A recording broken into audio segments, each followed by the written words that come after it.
kick to the gut. I like it. Welcome to the most stupendous episode of Kick to the Gut. What's up? It's Mister Young. And it's foreign in the building. Bro, I just realized something, bro. What's that? Our intro is so perfect and appropriate to Kick to the Gut, bro. Oh, hell Stone yeah. Cold, bro. Oh, hell yeah. And one AEW representative also there, in Jeff Hardy. Yes, of course. We we cover gotta- both shows on the podcast, so it's fine. Exactly. Bro, I was just thinking about this over the weekend. Maybe we should make a deal. I will only watch WWE, you only watch AEW, so we reduce our wrestling load. Actually, does that sound like a good idea or not? Bro, I mean, it's fine, but we both, our hands itchy, our eyes also cannot avoid. We will end up watching everything. It's just in our nature, bro. That is actually true. Yo, what's up, everybody in chat? I know chat is popping off already because we are fresh off of 2 nights of stupendous, some might say stupid action, but we will dive into it. I mean, that main event, right? I know everybody is like jumping up and down, wanting to talk about the main event, but come on, good things must save to the end. A little bit of the ball tease first, before we get to the main event. Wow, I never thought I would hear that kind of phrase on a wrestling podcast, but sure. Yeah. Mister Young, first of all, are you okay, bro? Have you had enough sleep, bro? No, bro! I'm gonna pass out right after this. Yeah, because I you know what? I just tell you the truth. I was driving this morning. I was sending my girlfriend to work, and I heard your voice, bro. That's right. Of course, I do the morning show on Power 98 Love Songs, right? So, and we have been going back to the studio now. We're back. We're live, just like how WrestleMania is live in front of the crowd. I'm back live in the studio. My God, that 1 hour of difference, is a lot, bro. Torture, bro. Torture, right? But yeah, I will push my way through it, lah. So this entire weekend I was tired as well. And the crazy thing is, right, because like an adult, I had to do a lot of adult things. I only watched WrestleMania late at night. I couldn't watch it live. Yeah, bro. You were missing a whole party going on the Discord. But shout out to all our Discord members, bro, on the Kick to the Gut community. Yeah, absolutely. Hey, let's get some of the stuff out of the way. First of all, once again, chat, welcome. Thank you so much for being here. If you're listening to this on the podcast after the fact, though, we do a live stream every Monday at 12 o'clock. Of course, today being WrestleMania Day, it happens right after WrestleMania. So just nice, huh? We're going to talk about it as well. Fresh, very fresh. Very fresh. And also, be sure to join the Discord if you haven't already. Link is in the description of the video. Plus, you can find it on our socials. Are very easy to get to one, lah. And that's where all the action pops up with the community, with the fam. Everybody talking about the latest in pro wrestling. Yeah, don't worry, bro. You're all good. You had to settle all your stuff. I was holding it down, holding the fort down on the Discord, reacting live with the rest of you guys. It was really, really fun over these last 2 days. Okay, how are you holding up, by the way, my friends, my Muslim friends? Fasting period has started, yes? Yeah, man. Bro, I was... The great thing is, right, because WrestleMania weekend was happening, I wake up in the middle of the night at 3 a.m., 4 a.m. to get ready for my breakfast, right? Yeah. The bump was happening live. WWE, the bump was happening live. Right, yeah. Yeah, so like I had like WWE content to like kind of keep me company throughout the night, lah. And then the pre-show started 2 hours before. So after my breakfast, I was thinking, should I nap a bit before I start my day? But then got the pre-show started coming out. So I was like, I haven't slept yet as well yet, bro. So I'm gonna die after this podcast. Basically, we are all running on adrenaline. Very good, because there was a lot to be, excited about. Let's not, lie or anything like that. But okay, as always, if you want to take your support of the podcast one step further, we have a Patreon page. Link is at the bottom. Yeah, lots of great content there. Different tiers, whatever feels comfortable for you. We want you to feel comfortable, okay? And if anything else, you being here makes our day. So thank you very much for the support. We love you. And let's get down to it, because goddamn, it's a long-ass weekend of wrestling. I feel like this week I'm not going to play any wrestling games or watch any wrestling. Actually, no. Cannot, because the Raw after WrestleMania is usually plus Veer. Bro, I gotta watch Raw for Veer. You watching Raw for Veer? I thought you were gonna watch Raw because when you said adrenaline, right? Something came to my mind, bro. Adrenaline in my soul. Okay. Blah, blah, blah, blah, blah, blah. We will get to that. I know a little bit of another ball tickle right there for you. Yes. Tovakin, Edison, Irvin, Rishi, The Shadow, Muhammad Daniel, Nasri, The Next. What's up? How are y'all doing? Plus more. I'm sorry if I miss anybody's name. Yeah, thanks so much, KK. I know WrestleMania is a reason for more people to come on the online on the podcast. Please, guys, give us your grades once more because some of you gave your grades previously for night 1, but share with us your grades for night 2 because I kind of want to compare and contrast. Right. The grades for tonight lah. And here's the thing. Let's try to. I know it's hard because you always give a grade based off how you come off the night, right? The last thing that happens kind of drags the grade down, but let's try to give it, because I know right now everyone's feeling a little bit ticked off at the main event. Okay, but all right. Let's go all the way to the back. Let's restart this entire weekend with actually still got Hall of Fame. Okay, very quickly, Undertaker Hall of Fame. His speech was 1 hour long, but I was glued the whole way through. I freaking you feel misty the whole way through. I don't know about you, but I felt like emotional, bro. Yeah, I loved it, bro. I know it was an hour long, yes. And I know maybe that's the reason why the rest of the inductees, their speech was very, very short. Well, to be fair, do you really want to hear Scott Steiner go on and on? Yeah. Correct, continue, bro. Yeah, exactly, right? So it made sense. It made sense for The Undertaker to sort of take the main stage. He was the biggest name there anyway as well. So what was your takeaway from the Hall of Fame? I like Taker's way of doing it. Like he had his mic, it was like a live mic. He was walking around and they kind of like showed all his costumes. I thought that presentation was very, very cool. Makes it unique. Yes. But not a fan of it happening in the ring. I preferred the old school version where it was really on top of a stage for like a dinner. Yeah, just my personal opinion, but I know they want to kind of incorporate the crowd. And actually, it was kind of smart to make it happen right after SmackDown. I think the placement was fine as it is, but yeah, overall this was a much better Hall of Fame than last year. Well, I mean, it's very hard to compare to the last 2 years because last year technically they were a little bit out of the pandemic already, but still there was a lot of hesitancy, right? Everything was sort of like thrown together, pockets of the arena not filled up because of COVID-19 and stuff like that. So like this year really felt like, okay, we're back to normal. This year's WrestleMania felt amazing. So Hall of Fame, like you said, I think it was a good idea as well to have the crowd there for SmackDown, so they get a bit of wrestling action followed by the speeches. I wonder how all those wrestlers that perform during SmackDown itself, they faster go home or faster go change, do up all their makeup right after the show. I mean, that was pretty like Sasha Banks performed, and then she came out in a dress after that. They have to show respect, right, for the Undertaker. Can you imagine the guy who's like, you know what, fuck it, I'm gonna go home. That fella kana only he kana black mark already. Apparently, Ronda Rousey kena black mark, but she walked out because of a legitimate reason. Apparently, she had to put her kid to sleep. Okay. Parent problems. Yeah, parent issues. Okay, so there was that. Anything else jump out? Other than the fact that there was an Andre the Giant Battle Memorial, and it was basically the WrestleMania pre-show, right? SmackDown. Yes. And okay, I know a lot of the internet, and personally, I was like super upset about this. But Finn Balor, Damian Priest, Rick Rocket. I mean, what happened to your mid-card titles? Not a single one represented on WrestleMania. Fine, you don't give me. At least they didn't have the 24/7. Can you imagine if there was a 24/7 match? No, I can't, bro. I was doing some research trying to find out when was the last time there was no mid-card titles defended on WrestleMania. Apparently, it was on WrestleMania 30, which was actually a pretty amazing WrestleMania. Do you realize that? Is that a good or a bad thing? No, it's in a way, WrestleMania 30 was the last show that didn't have any mid-card titles, but they still managed to put on a good show.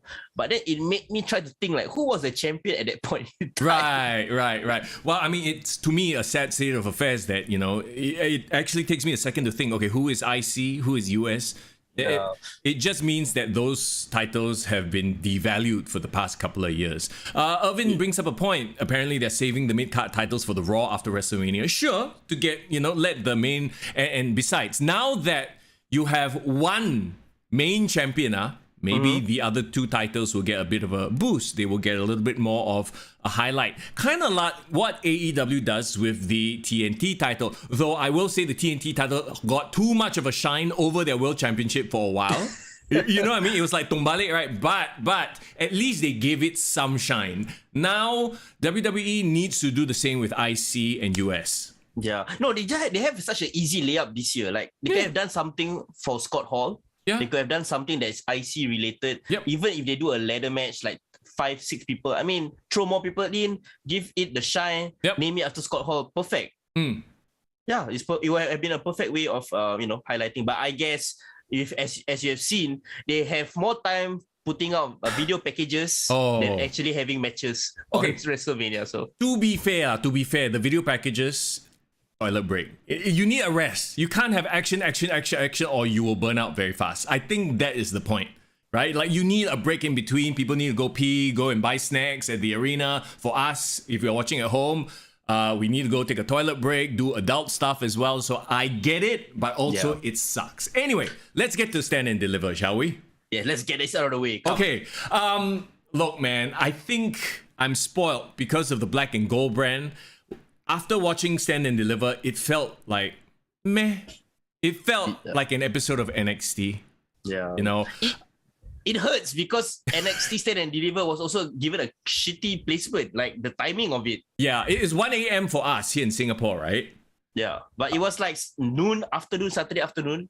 So like, who's gonna be busy watching that when everyone's preparing for WrestleMania? It's for the people who didn't buy the tickets, couldn't get a ticket to WrestleMania. Say, okay, never mind, I'll go and watch Stand and Deliver. Yeah, because it was live at the Performance Center, right? No. It was at the America Airlines, so in the same state, in Dallas, Texas, but in a smaller arena. Okay, yeah. So American Airlines was where they had SmackDown and they also had like Hall of Fame. So okay lah, probably people who are like, okay lah, I miss a bit of WrestleMania night 1, I just go watch this lah. Exactly. Or unless you like some super hardcore fan, you bought tickets for everything, then like you got your money's worth, I guess, on the trip to Dallas.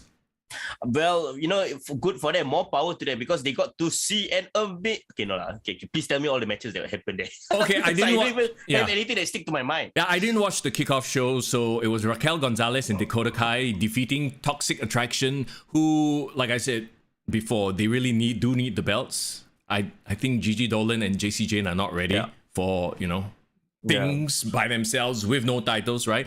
Also, Raquel showing up last week on NXT and reforming this bond with Dakota Kai makes no sense. Dakota Kai stabbed her in the back. Why are they friends again?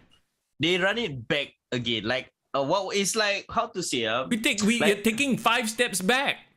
Yeah, no, it's okay. The best comparison I can give this is like Undisputed Era worked so hard to break up. Yeah. Kyle O'Reilly was trying to establish himself as a singles wrestler. Yep. Then go AEW like nothing happened like that. Yeah, exactly, right? So okay, now that Wendy Chu is kind of in the mix as well, she did, do some distraction. So are they going to be a trio? Are they going to vie for Dakota Kai's friendship? Like I don't know. It just seems kind of last minute. It's like, Raquel is back from injury, apparently. Let's put her back together with Dakota Kai. No need to explain. Not a fan of this Wendy Chu. I mean, I whisper it very softly, but I kind of prefer Tiansha. But don't add me, bro. Either way, I don't know about both gimmicks. Let's move on. Fatal 5-way ladder match. I think AEW has spoiled this sort of match already because by those standards, this was... I mean, don't get me wrong, there were a lot of high spots, cool spots, right? But Cameron Grimes and this whole, I'm doing it for my dad, seems like a very last minute storyline. Again, everything seems sort of like, okay, there needs to be a reason for him to do it. Let's just drag this out 2-3 weeks before the actual event. Yeah, why suddenly his dad come into the picture? I mean, if anyone who should be a father figure to him, it should be the $1 Million Man lah. Yeah, well, I mean, there was, like I said, there was never any real mention of his dad being his influence, blah, blah, blah, that kind of thing, right? Yeah. So now that, because he's a babyface and he has nothing else going for him other than that, it's like that's the only thing they can just bring it up because there's no time to bring up any other story. He has no real feud with anyone else here. Oh, okay. Yeah, and that's the thing, they were literally just shoehorn a bunch of people. Yep. They are part of the mid-card scene, I admit, but there's no interwoven stories. Yeah. Between 6 of them. I mean, God lah, but I'm actually glad that Carmelo Hayes dropped the title. I feel like he wasn't doing much. He is spectacular in the ring, but in terms of as a character, I'm sorry to say, he's like another Street Profits, like another private party. Like, no, okay, he exudes more cool than that. But you know what I mean? Yeah. Like, and him and Trick Williams. What has he done that is different from Isaiah Scott Swerve, you know? He's not he's not a music producer, bro. He don't rap. He sit in the barbershop, right? Yeah, he just sit in the barbershop and act cool. That's about it. It's like, all right, well, I want to see more, right? Yeah. The thing is with Cameron Grimes, he is. I mean, the win is well deserved. As in, it was a long time coming. He deserved to win it, but unfortunately, they are giving it to him way past his peak. His peak was, I dare say, even during the stupid Duke Hudson shit. This was not the version of Cameron Grimes that people fell in love with. Yes, exactly. And like I said before, he's now all clean shaven. What the hell is that? His chest hair was what made him special, man. It's like you're giving the world title to Happy Corbin. Oh, God. And the thing that made him popular was Seth Corbin. Let's not even go there, okay? Let's move on then. Okay, and this one really, this one hurt, bro. This one hurt, okay? Tony D'Angelo beat Tommaso Ciampa. Yeah. I mean, look, I get it. Tommaso Ciampa set the bar very high because he's, had classic feuds at NXT with Johnny Gargano and so many other really, really amazing seasoned talent. And I get that Tony D'Angelo is new and they didn't really click. So it was just blah. And then the ending where this other guy, I guess that's, I don't know, I don't even know who that guy is, interfered. I was like, wow, this left like a bitter taste in my mouth. Yeah. Okay. I was never sold on Tony D'Angelo. I mean, stereotypical gimmick. He hasn't done anything in the ring that's cool. Like at least like Rich Holland, like okay, he got his body going for him. Like Tony D'Angelo just felt so bland. Yeah, and no, bro, I agree. Now he has a little lackey, which is okay. They both look bland. Yeah, but then the thing is, like, the thing that is said, which I think I'm trying to infer what you mean is the way, I guess, they are kind of shuffling Ciampa out the door. This is his one song, apparently. Even Triple H came out, to say goodbye to him. And, like, he's really the last black and gold star they have left, right? True. Like, you can't even say that about Robert Roode or Dolph Ziggler because technically they're Raw guys that have come back to, run a program. So, yeah, it sucks. Of course, now that means Tommaso Ciampa is going to the main roster. I hope it's not just that his contract is up and then he's going to disappear. That would suck, right?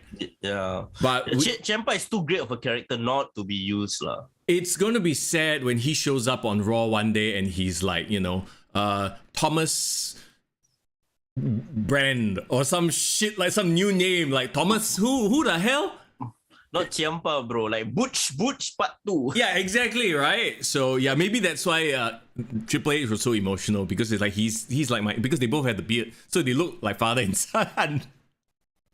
Yeah, in a weird way, I guess. They look like clones of each other, right? So yeah. You can tell that Tommaso Ciampa was like his favorite or one of his tag team championships. This one features MSK versus Imperium versus the Creed brothers. All right, we lost you for a second there. No worries, we're good. So what do you think? We're back. Yeah, did you watch this triple threat?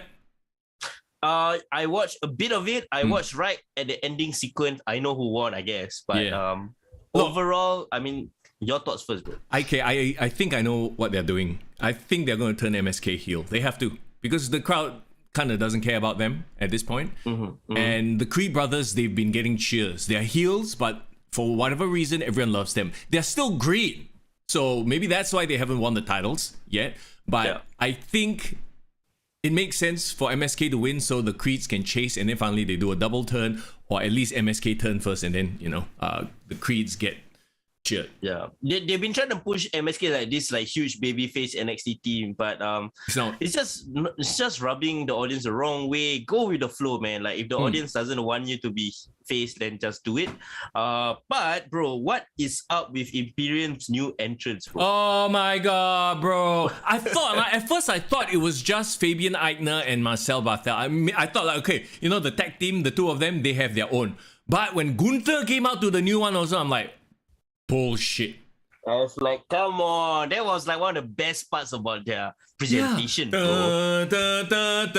Why would you mess with that? It's not like a copyright or rights thing, is it? It cannot be. No, it's free, copyright free music. It's been like around for hundreds of years. Yeah, that song is a classic piece, so you don't really even need to license it. I don't know, maybe the new theme song they can license. And they can make money from it, maybe. Oh, but there's anyway, and they changed Gunther's name already. Might as well change his in song, but right? It wasn't even like good, like was it even memorable? Like I don't know, it just no. You can tell they tried to use like some of the tune, like the notes, classical elements. Yeah, but no, just no. We are discerning music connoisseurs. We know the difference, and it sucks. It sucks. Yeah. It's terrible. Referee Ryan, how are you doing, by the way? Also, Jason from Brunei, it's good to see you as well. I wasn't feeling this triple threat tag team match. Try as they might. Nah. So far, there wasn't any like NXT takeover worthy match in the card. If you think about Black and Gold brand, absolutely not. Next up, Mandy versus Cora Jade, Kaylee Ray, Io Shirai. I'm not gonna lie, by this time I actually kind of lost steam already. Yeah. Very ironic that you lost steam when Mandy Rose appears on your screen. I lost steam for wrestling, but other things. No, I mean, to your point, Mandy looks amazing. She looks like presentation-wise, she looks the best she's ever looked. But when the bell rings, okay lah, let Kaylee Ray and Io Shirai do the work. Cora Jade is still green. She needs a lot of work, right? That is to be expected. But actually, from a presentation standpoint, the funny thing is Mandy Rose and Cora Jade, they have the most strongest look. Yep. Io Shirai, I think, is a bit dated already. Her look, we've seen that, Io Shirai look for a long time. I think maybe need to upgrade. Kaylee Ray, same issue. But it's so weird when you say that because Io Shirai, I get it because she's been like this badass heel for like a couple of years in NXT. I think she is really ready for the main roster. That's my opinion. Kaylee Ray hasn't been seen by a lot of people because she's been doing most of her work in NXT UK. But it's interesting that you say that when she went to the main roster, she also feels very dated. She does, right? No, maybe because we have seen her from what little crossover they've done. And I mean, I guess you're right. I forget sometimes that, because we do watch all the products that we might think it's not fresh, but to other people, maybe it's fresh. But also at the same time, like Kaylee Ray, her best work was as a heel. And now she's like, I'm a face, but I like to smash shit. Like, what the hell is that?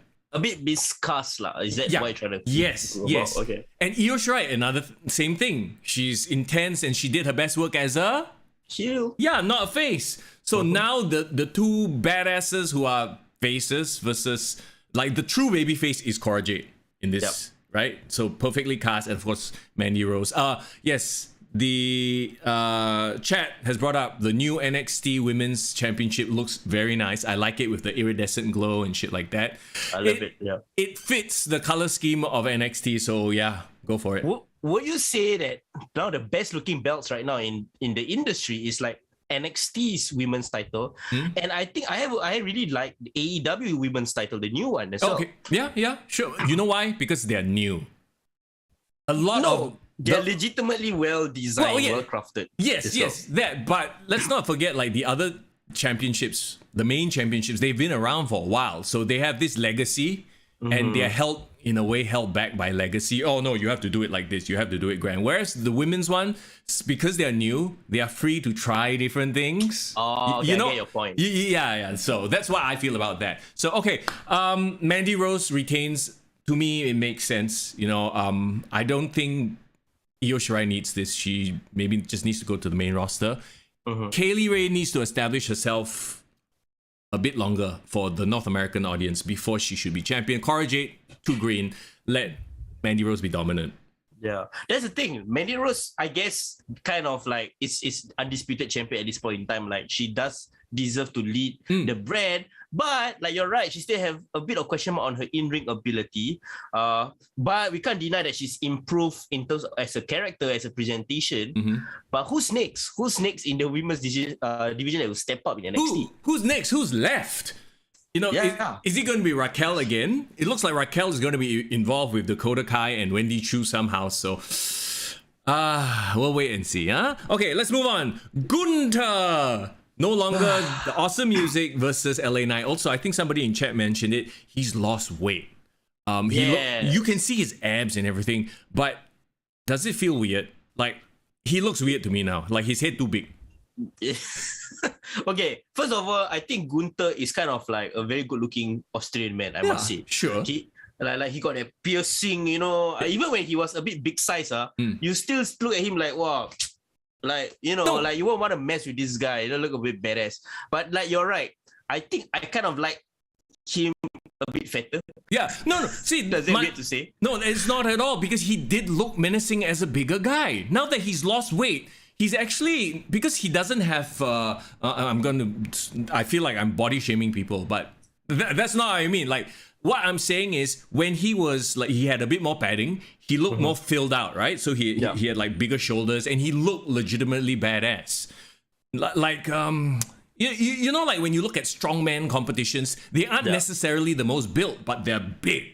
Yeah. You know what I mean? No, like him in his original form, like he looked like he can face off against Brock Lesnar, Bobby Lashley, yes, and feels very like, you know, like I can see them competing. Now he's lost weight, but he hasn't gained mass. You know what I mean? He hasn't gained that bodybuilder muscle. Yeah, so he just looks tall and skinny. So I'm like, it actually takes away from his allure. And interesting. His head very big. Like compared to the body, it just looks weird. Yeah. It looks like, you know what, like the Toy Story, like the Andy, the toy. Yeah. I don't know whether you watch Toy Story. Oh, yeah. I know. Yeah. Woody. The owner. Yeah. Oh, the owner. Okay. Right. Yeah. Jason, we talked about the Hall of Fame speech already, right at the start of the show.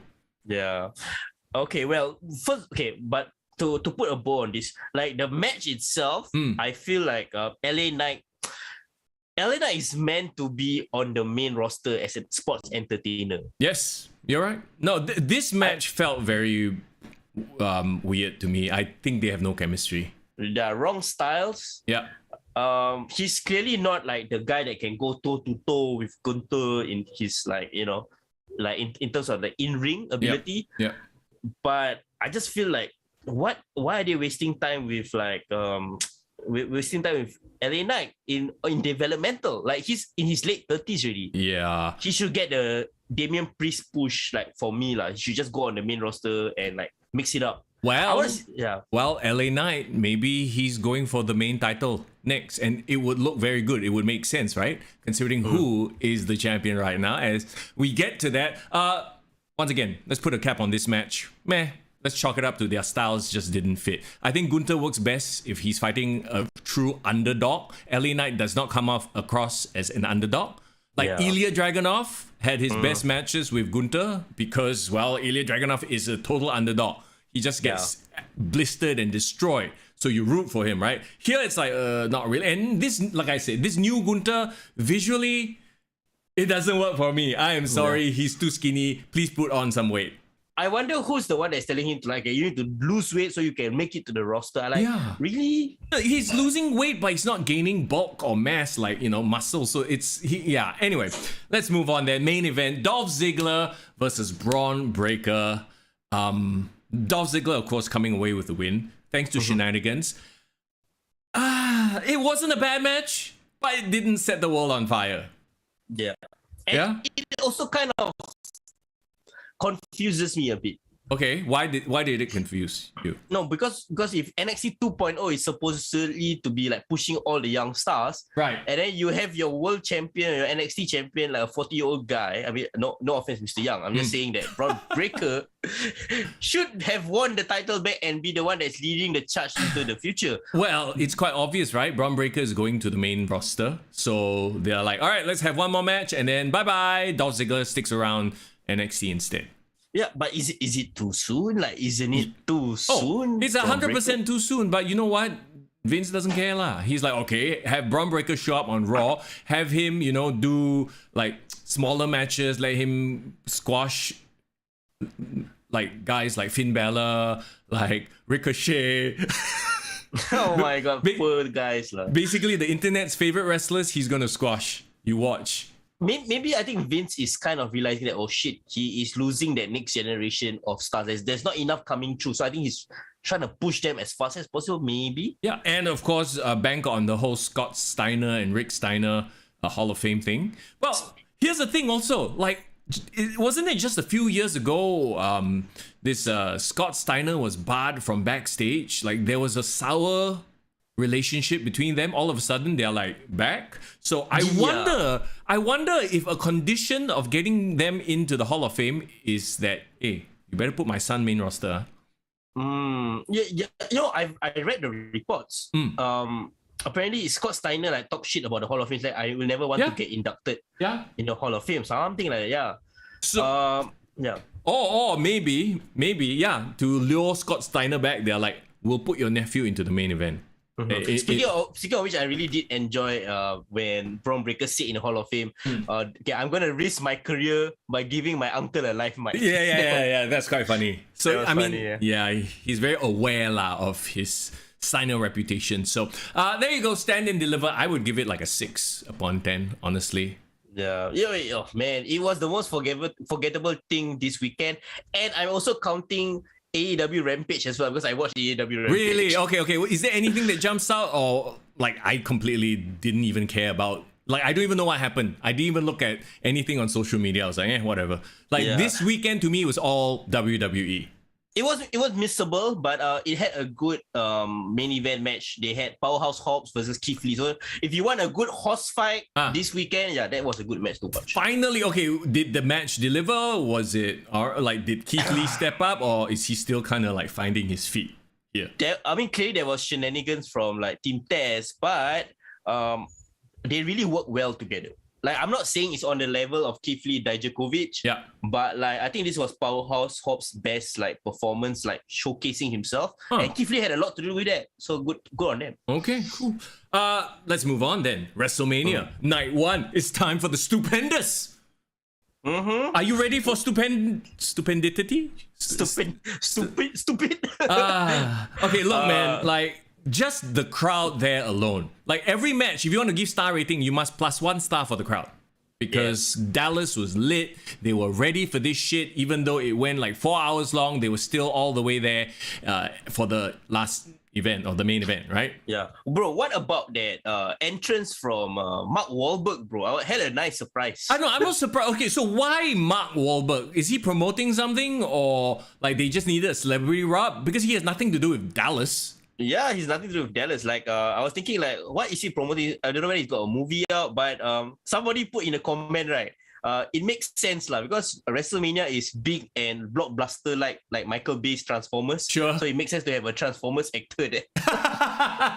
Well, that's a good point you bring up, because the first thing I thought of was, while watching WrestleMania, WWE delivers on the spectacle. Like, they know how to put on a big spectacle. Like, as much as we enjoy AEW, every single one of AEW's pay-per-views, even their main ones, doesn't match up to a WrestleMania.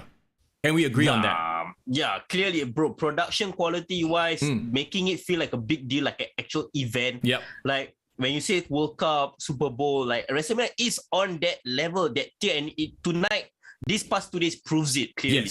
Yes. Like, they just dump all. Maybe that's why it's almost like the mentality where, all right, our one night of the year where we just dump all our resources into is WrestleMania. The rest can relax. They can just cruise. You know, it feels a little bit like that, doesn't it? Yeah. And also, right, I think I had to commend WWE because I think they have been smarter with their celebrity tie-ups recently. Like, there's no has-beens anymore. You know what I mean? There was a time where they had like Snooki lah, Mickey Rourke, you know, like people who like not really mainstream. Yeah, I think they, like you mentioned a few weeks ago, they are more selective. They are picking people who are actual fans who can represent the brand well. Like, even on the pre-shows, they go with like people like football stars, stuff like that. And when they interview them, they can talk very well about the product. It's like, you know, do you remember a time where they would have like actors, and then when they get interviewed, they like obviously don't know anything about the product. They just sudden foreign for once. It's silent. I think we're having a little bit of a lag issue here. Okay, there you go. Okay, I can hear you. Yeah, Good, just good, good. show everybody your big smile can already. Hey, there we go. Okay, I was just about to make that a point, right? Like I think it's smart. The last 3 years they've been using the weekend as their official team. Like I know it's weird. Like, it was weird for me to say, hey, why is it the weekend part of WrestleMania? But I mean, he's the biggest mainstream artist in the world right now. Like it makes sense. Yeah, exactly. Bruh, they had Jake Paul on the pre-show, says Edison. So yeah, you know, as far as all that is concerned, right? Brilliant marketing. You can tell that's where their head is at. And that's why maybe the product, the pro wrestling, is taking a back seat to the marketing, the spectacle, the production. You know what I mean?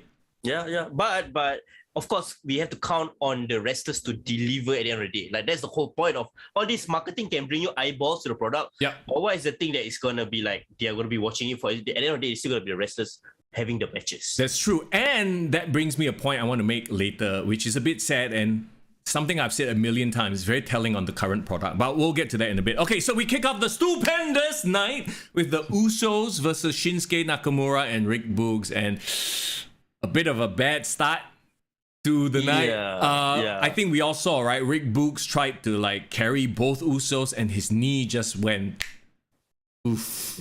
Who else thought that was a work? Because I thought that was part of the match. No, I thought that was real. Like you can kind of tell. Like he didn't either that or he was acting really well, but he wasn't. Like I mean, he blew out his knee or something like that, right?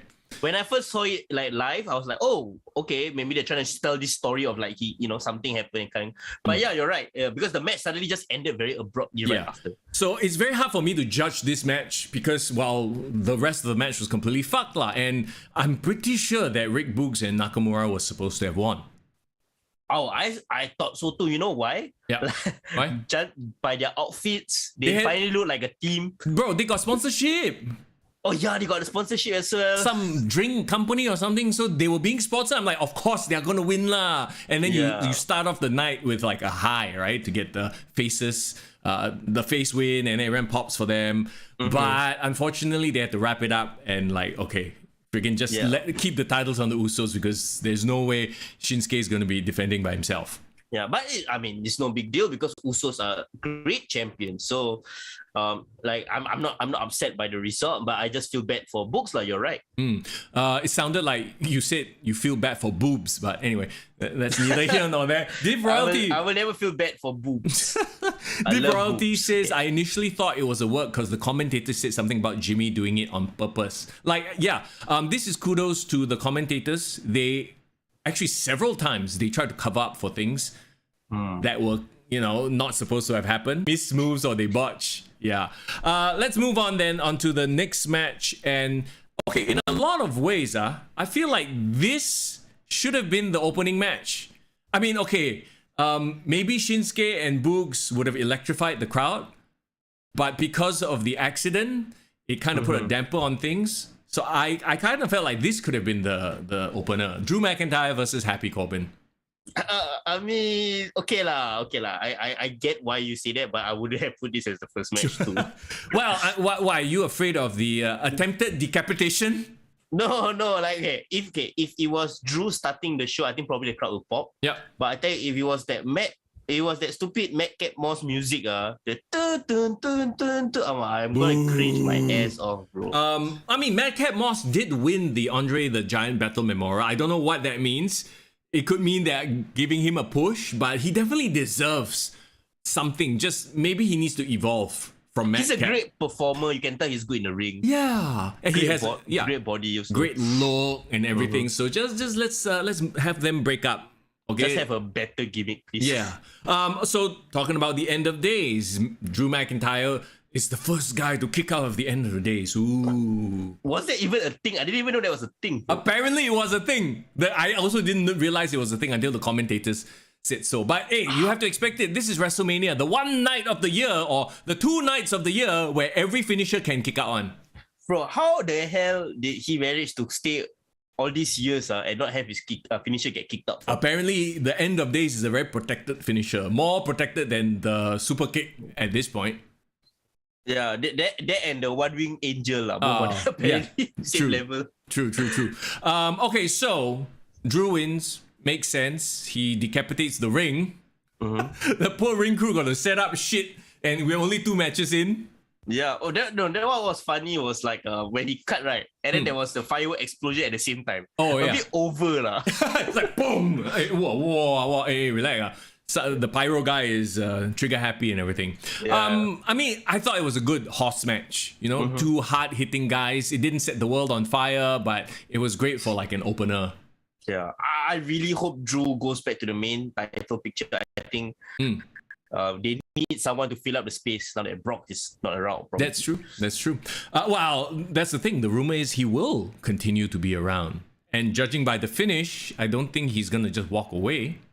Yeah, I mean, like, we shall wait and see. But like again, Drew McIntyre has already spent enough time in purgatory. Yeah, as I would say, like he deserves to be the main event. Irvin says the sword got Kane powers. You know, like when you play Elden Ring, some sword got special powers. This one got fire power. You know, it's not just a claymore; it's claymore plus fire damage. Oh my god! Okay, guys, I need to get on this Elden Ring bandwagon. You guys have been talking about it all the time, so yeah, I'll check it out soon. The Miz and Logan Paul.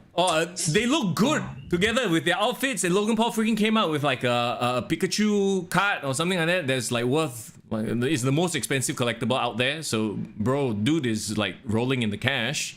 Oh, but isn't that like a thing that he posted on, like there was like some social media story about him getting scammed? Okay. Like, so yeah, he bought like a whole bunch of like Pokemon cards, like very rare packs. Turns out they were fakes. No, but he has showed up, like I can't remember which boxing event he showed up with a Charizard, which is worth like millions or something like that, or I think maybe several 100,000. So I have no idea how a Pokemon card has reached that level. Yeah, wow. He's just showing off wealth. That's all he's doing, right? Yeah, so, yeah. But he looks good in wrestling gear, bro.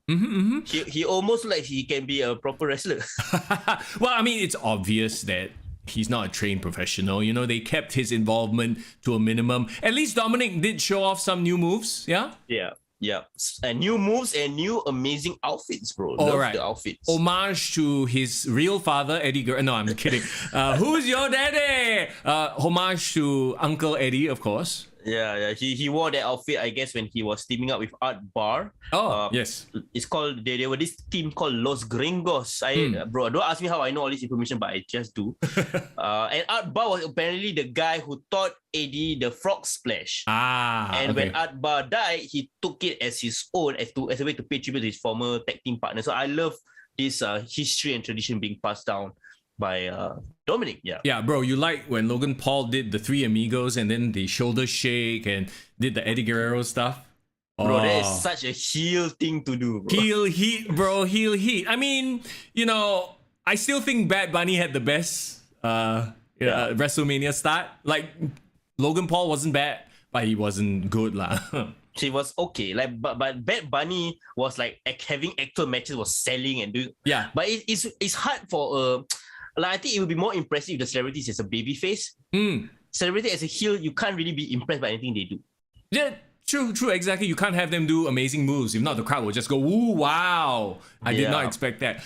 Did you expect The Miz and Logan Paul to win? No, not really. Because I thought like since WWE 2K cover star is Rey Mysterio, they will let him win. But I guess they're trying to do Miz versus Logan Paul in the future. I think maybe Logan Paul just had so much fun. He's like, can we do more? Then they're like, okay, mainstream attention, right? So yeah, we get Miz versus Logan Paul. I don't know how the audience, the WWE universe will take to Logan Paul, because technically now he's the face because the Miz turned on him, right? And you can easily spin this. Oh, the Miz was upset that Logan Paul got more attention because Miz is such a glory hound, blah, blah, blah. But nobody's gonna fucking cheer Logan Paul lah. People are gonna cheer the Miz. Yeah, so it's gonna be weird. He's gonna get cheered. Early predictions. SummerSlam, they're gonna have a one-on-one match. SummerSlam, not WrestleMania Backlash. I'm thinking WrestleMania Backlash then. Wow, straight away. Yeah lah. Just to extend this whole, collaboration. Because these celebrities, they kind of come in waves and after that they'll fuck off for quite a long time. So Okay. I don't think this will drag out to SummerSlam or Survivor Series or anything like that. I feel like, okay, now he wants to stay a little while longer. We have him till the next pay-per-view. Okay, we'll just do it at Backlash. I mean, if he wants to do it at Backlash, it will be a much better match than the match he had in Backlash last year. Which was who? The zombie match, remember? Oh, jeez. Yeah, you're right. Oh, no. Anything is better than that, bro. Anything is better than that. Yeah. Okay. But overall, I mean, it was a fun match. And he kind of showed out and proved a few haters wrong. So good for Logan Paul. You know, watching this card, right? It's almost as if you just deleted the first two matches, the real like if you want to watch a shorter version of this pay-per-view or this premium live event, you can watch from Logan Paul and Miz onwards. If you think about it, because the first two matches were just kind of there, right? It was just kind of meh. It felt like a pre-show match. Yes, like Logan Paul and The Miz, yeah, they bring the hype, celebrity, you got the Mysterios, very like crowd favorites, and then you get into the good stuff because the next match was Bianca Belair versus Becky Lynch. Yeah. This match was when I really started to pay attention because you have to understand, we just woke up, right? 8 o'clock. Mm-hmm. So we were like, like very groggy lah. So we weren't really focusing on the first few matches. But this match, caught my attention all the way, man. It was an awesome match for me. I mean, we know what these two are capable of. I am not surprised in the least that they came out and they showed out, right? Yeah. Can we talk about the entrances first, bro? Oh, yeah, sure. Well, I mean, okay, Becky, she just came out of a SUV, so it was all right, I guess. No, I mean, I thought you can appreciate the Marvel entrance, bro. The Marvel entrance? No, don't you remember, like, before she came out in SUV, they had like this video package playing all her hits. And then like the logo of her name like started coming out. Right. I know what you mean. Yeah, I thought that was cool. But then she comes out in the car. You know what I mean? I wonder what kind of car was it something to do with the state of Texas? What kind of, was it like I don't know. I have no idea what the reference was, but I mean, she looked amazing. She looks like Hayley Williams from Paramore with the new hair. Bianca cool Belair comes out with like a full-on, was it a band, right? Yeah, military band, I think from Texas, like one of the high schools. I as a band boy growing up, I personally love that. Band boy? I didn't know they had rappers in band, bro. Bro, I used to play percussion, bro. Oh, is it? No wonder your timing so good, lah. Yeah, military band. But it reminded me of another WrestleMania entrance that I really liked growing up. Do you remember John Cena's entrance from WrestleMania 24 when he also came out to a military band? That's right. Yeah. So I kind of like it, and we both love Bianca Belair's theme song. Like it's popping, right? Yeah. So having that band element or like just like I know this girl better win, like if not like it's a waste of all these resources. That's true. It was. I mean, you just have to watch the match yourself, lah. No need for us to get into the details of it. It was. Do you think it was the best match of the night? Because there's still one more after this.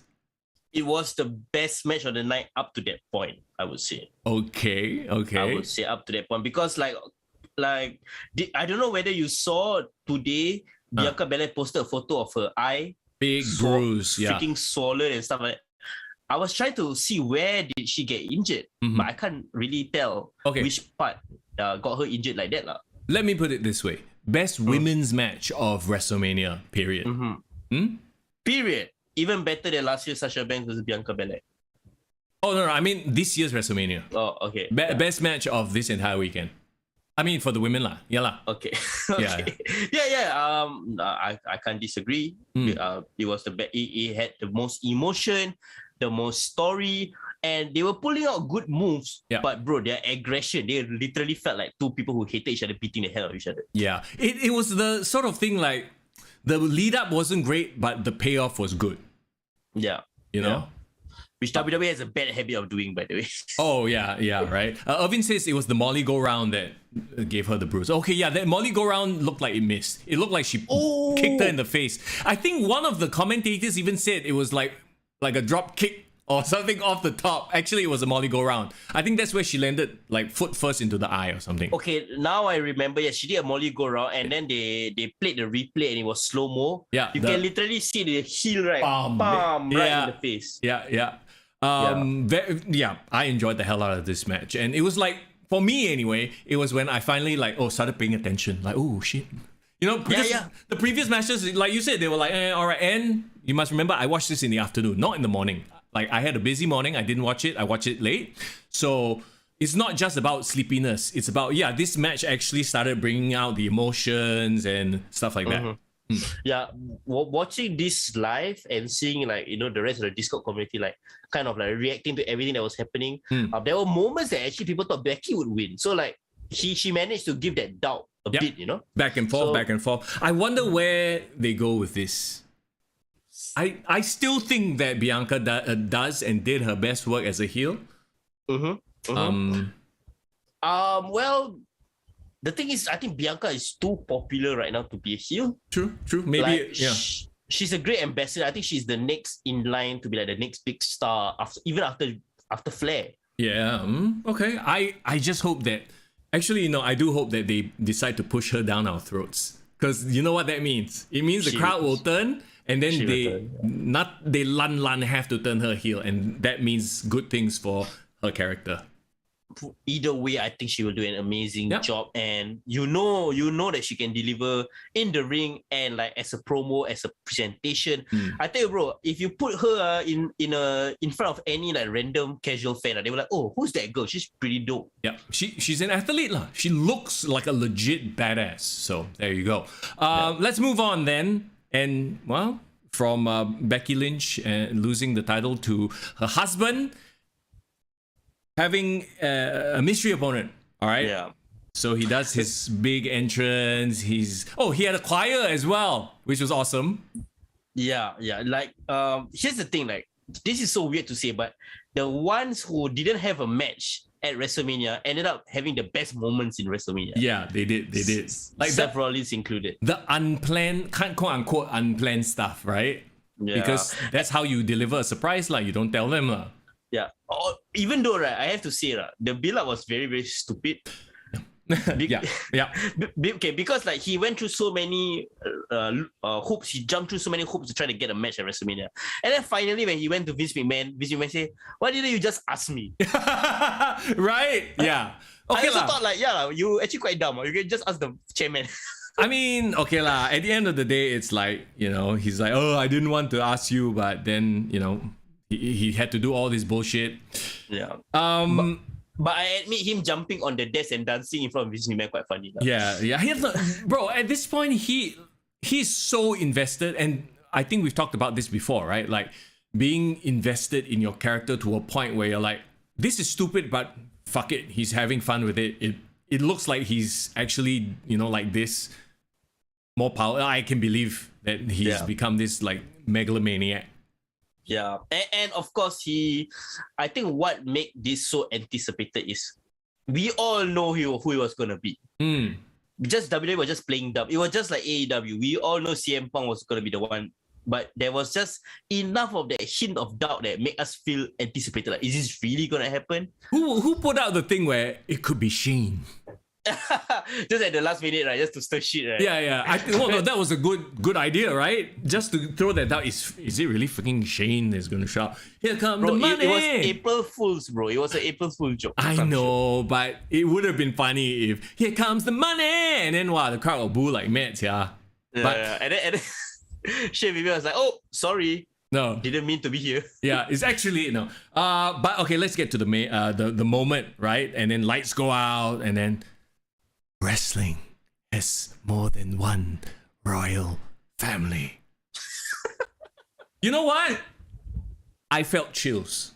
Okay, like it's the The second I said that, Chelsea got angry. My dog, she got angry, and she also don't like Cody. Oh no, your dog also got the American Nightmare. Yeah.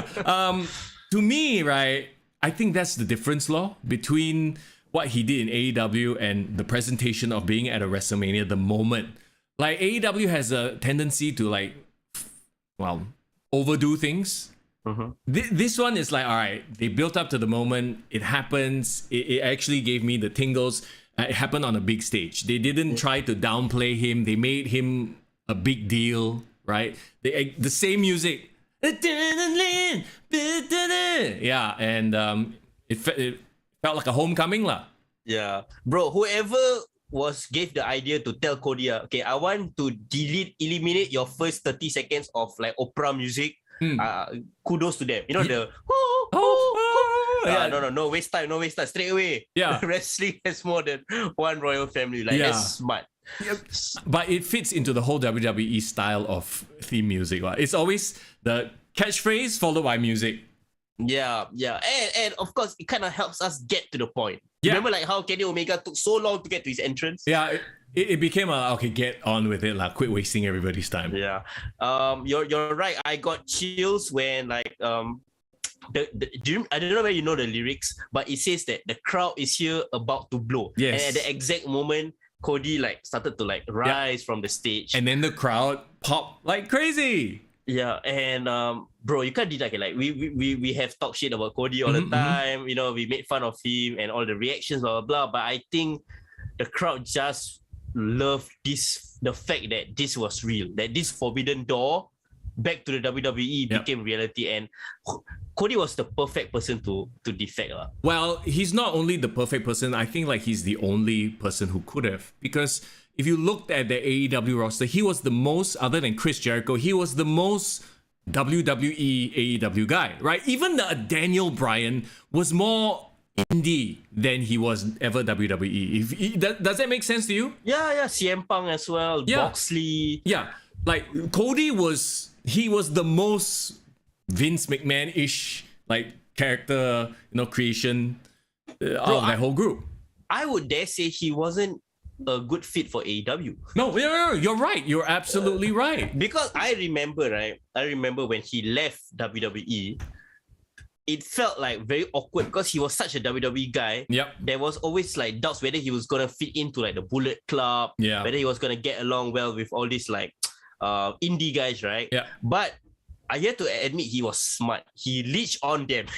Yes. No, you're right. He sort of used them as a springboard, and then he became like the main event for a while anyway on AEW. He got the TV shows. He made himself a bigger star. And then he leveraged that. Yeah. Before we dive into the match, I actually found like a footage of a media scrum that Cody did this morning, right after WrestleMania. So where he basically answered questions from all the media, right? Yeah. And he really like shed the light on a lot of things that like most fans want to know about, like what happened, how he departed AEW, what is his point of coming back to WWE, and some very interesting tidbits. Basically, what essentially, right, for him, he's always wanted to be acknowledged and accepted in WWE. Sure.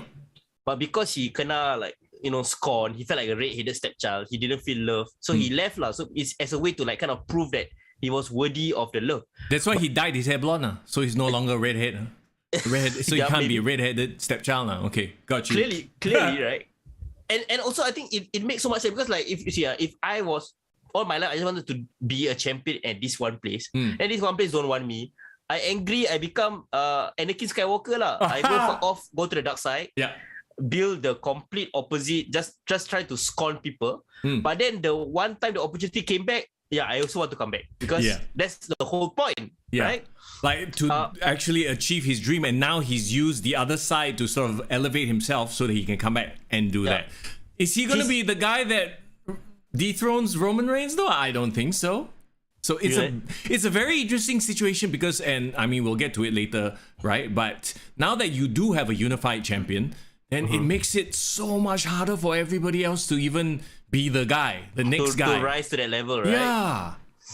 It's interesting because he said the whole point of him coming to WWE is because he wants to do what his father never did, which was become a world champion in WWE.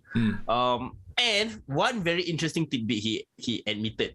He said that he doesn't want a management role ever again. He done.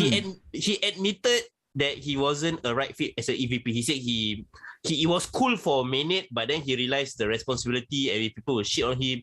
And he said he wasn't mature enough. He admitted he wasn't mature enough to be a management role, executive role in wrestling. Yeah, I mean, it's probably got to do a lot with having to deal with people like the Young Bucks, with Tony Khan. To be fair, people like the Young Bucks, they're also new to this, EVP thing, and they've sold. This is a whole other conversation. I don't want to go down this road. Let's concentrate on on the match. Okay, here we go. Yeah, Seth Cody and Rollins, Seth, go. Cody Rhodes. Look, we've always said that Cody was, despite his 20-minute promos, and this is going to be interesting to see whether he gets 20-minute freaking self-indulgent promos on Raw or SmackDown. Okay, We shall see tomorrow on Raw. Yeah, this fucker come out and just talk for 20 minutes. Oh, that's it already. No, I think they will make him be more disciplined, which is good, which is a very good thing, right? Yeah. The match between him and Seth, I mean, come on. These are two guys who I don't know if they are the best, but they're pretty much up there. This is interesting because I feel like both of them have indie experience and both of them have WWE experience. And I think this match combined the strengths of both elements. Yes. Yeah, because they really had a good work rate match. Yeah. They did well. It's but kind they of sold and it had story. Yeah, their experiences kind of tumbale lah. So Seth started with the Indies, then he became a WWE guy. Cody Rhodes the opposite, WWE guy, then went quote unquote Indies. Yeah, and I personally thought this was the best match of night one. Okay, I see. I like both this match and the Becky Bianca Belair. I can't choose a better match. You know what I mean? They are different. They serve different purposes. They brought out different vibes. So I kind of I'm going to take the easy way out. Yeah. Draw. It's a tie. Those two are the best matches of night one for me. Okay, but I will be different. I will commit because bro, this match just the last time I felt this way about a match, right? Yeah. Interestingly enough, was a Cody match. Versus Dustin? Yeah, 2019. Like the last time, okay, for me, right, how I really enjoy a wrestling match is when there's drama, there's great wrestling, great psychology, great tributes. Yep. And this match had everything, bro. Like I love the Triple H pedigree teasers from both of them. Yeah. Because like both of them are kind of one is a disciple of Triple H, one is like a known like big fan of him, but also hates him. Yeah. So that was perfect. I love that tease. I love the Cody Cutter that he did. The one where he ran up and then he did like the Cody Cutter. A lot of people don't realize that, but technically it's a tribute to Randy Orton. Don't you think so? Well, I mean, it's an RKO, same thing. But I don't know if it's a tribute. He just, stole the move. Yeah. Well, definitely. I mean, he's one of his mentors as well. Sure. And of course, who can forget the whole Crossroads, two Crossroads, and then he did the bionic elbow. Oh yeah, his dad. Yeah, Dusty tribute. Yeah. So I think that was great, but take nothing away from Seth Rollins, Bro, not only did he freaking, go in there and work, he put over the guy who's coming back. Like, you got to give it to him. Like, who else would have done that, right? I feel like there were only two guys that might have been in the running to be Cody's return match. It was either Seth or Kevin Owens. Okay. I feel like Kevin Owens and Seth Rollins, they could have at some point swapped roles on WrestleMania, and it could have worked as well. Does that make sense? And I think that's the thing. Like, I feel like Seth Rollins' work has been really underappreciated, I think, the last couple of years. But fans are starting to realize, like, he's pretty awesome. He's one of the greats of this generation, man, along with Roman Reigns. But he's forging his own path in a way. Yeah. I mean, Roman Reigns is like the star, right? He has the look, he has the championships. And Seth is sort of like this guy who's quietly outworking everybody and just committing 100%. You got to appreciate that as well. So I really do hope he gets his shine somewhere down the road with a title run, but give it a few years lah. If I were to give an Attitude Era comparison, I think he really is the Triple H of this roster. Like, he's the guy that everyone works with to get a better match. Yep. He is, even though Triple H, people say he is like what do you call it? Forever like pushing people down. Yeah. But he actually does bring a lot of people up. He actually makes a lot of stars. Oh yeah. I mean, and he held the fort. That generation where Austin was away and then The Rock went away to Hollywood as well. So let's not forget that. And all this Triple H love will, lead to something a little bit later on that happened today, right? So just very quickly, let me catch up with chat here. Sir Hus, what's up? He says, same thing as work. People kaboot company, gain experience, come back, get more pay. See? That's exactly what Cody did. I think you meant cabut lah, but yes, correct. Oh, okay. Good. There you go. Cabut. Yeah. So there's that. And then we kind of go downhill from here, unfortunately. Look, man, like, oh my God. Maybe this should have been the match that opened the night. Actually, no. because of what happens. Anyway, Charlotte Flair versus Ronda Rousey. We both sigh. We both don't know what to say. I know what to say. I know what to say. Go ahead. Well, you see. See, okay, look.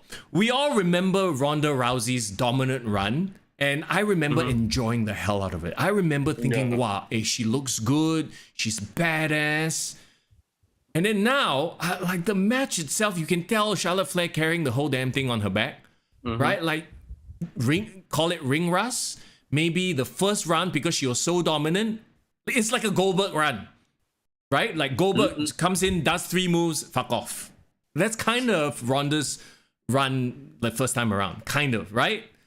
So you're saying law of diminishing returns for Ronda? Yeah, this time around you're having her work a full-on match with Charlotte, go head-to-head, and she just felt one step off. The thing is, I watched their match, Evolution. Yeah. Was it Evolution? Or was it, Survivor Series? Yeah. In 2018, and that was a great match. But I think it's essentially that. I think it's just ring grass. I think they bring Ronda back and then push her to the moon when she was not a natural. Like, she's a natural athlete, but she's not a natural when it comes to wrestling, Yeah, she's not natural when it comes to wrestling or cutting promos. That's the other thing. Like, you want people to get behind her, so you barely have her talk, have her go in there and snap arms. That was her whole mystique. Now, she doesn't have that mystique anymore. She's coming out, doing promos, lackluster. She's smiling. It kills her whole mystique. I get that she wants to be a face, but you can't present her like that. You have to present her as a badass. Yeah, and like the match was just dragging. Yeah. It felt like a momentum killer. It felt like Randy Orton versus Triple H, or like Chris Jericho versus Triple H. Like they had there was the best match on the card, and then there was the next match that had to try to live up to it. Yeah. But it just wasn't meant to be. Maybe there's that too. They had to follow Seth and Cody, Bianca and Becky, so they're like, from a work, everything about this match, from a work rate standpoint, from a character development on Ronda's side, and then let's talk about the finisher, because apparently now Charlotte's finisher is a big boot.